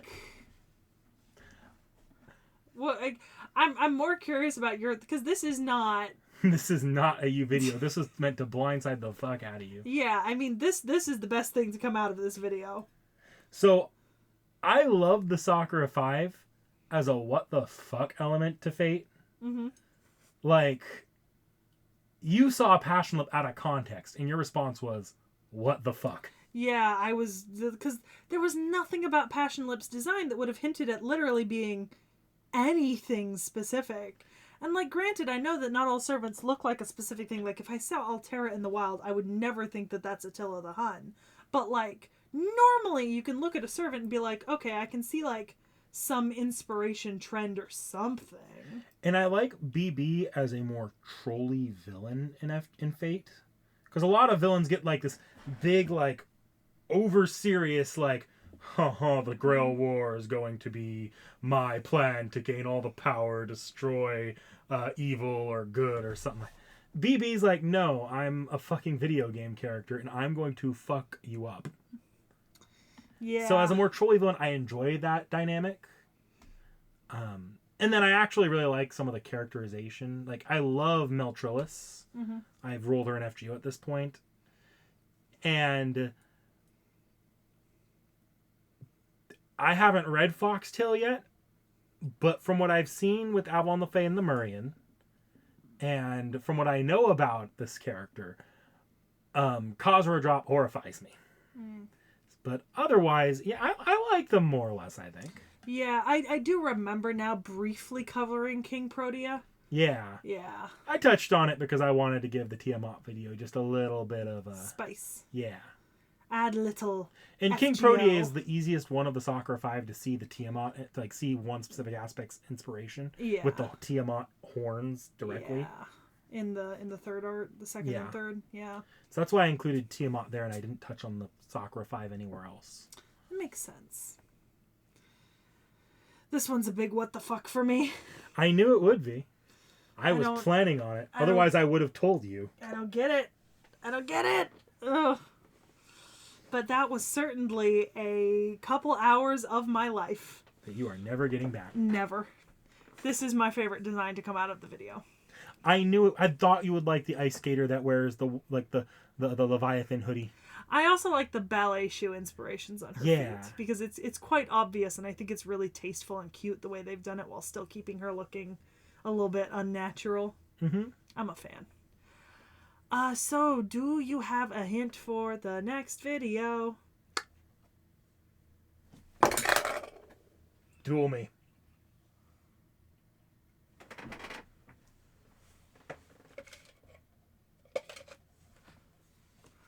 Oh, where's the other one? Well, I guess it'll have to be this. Dual wielding. Lancer!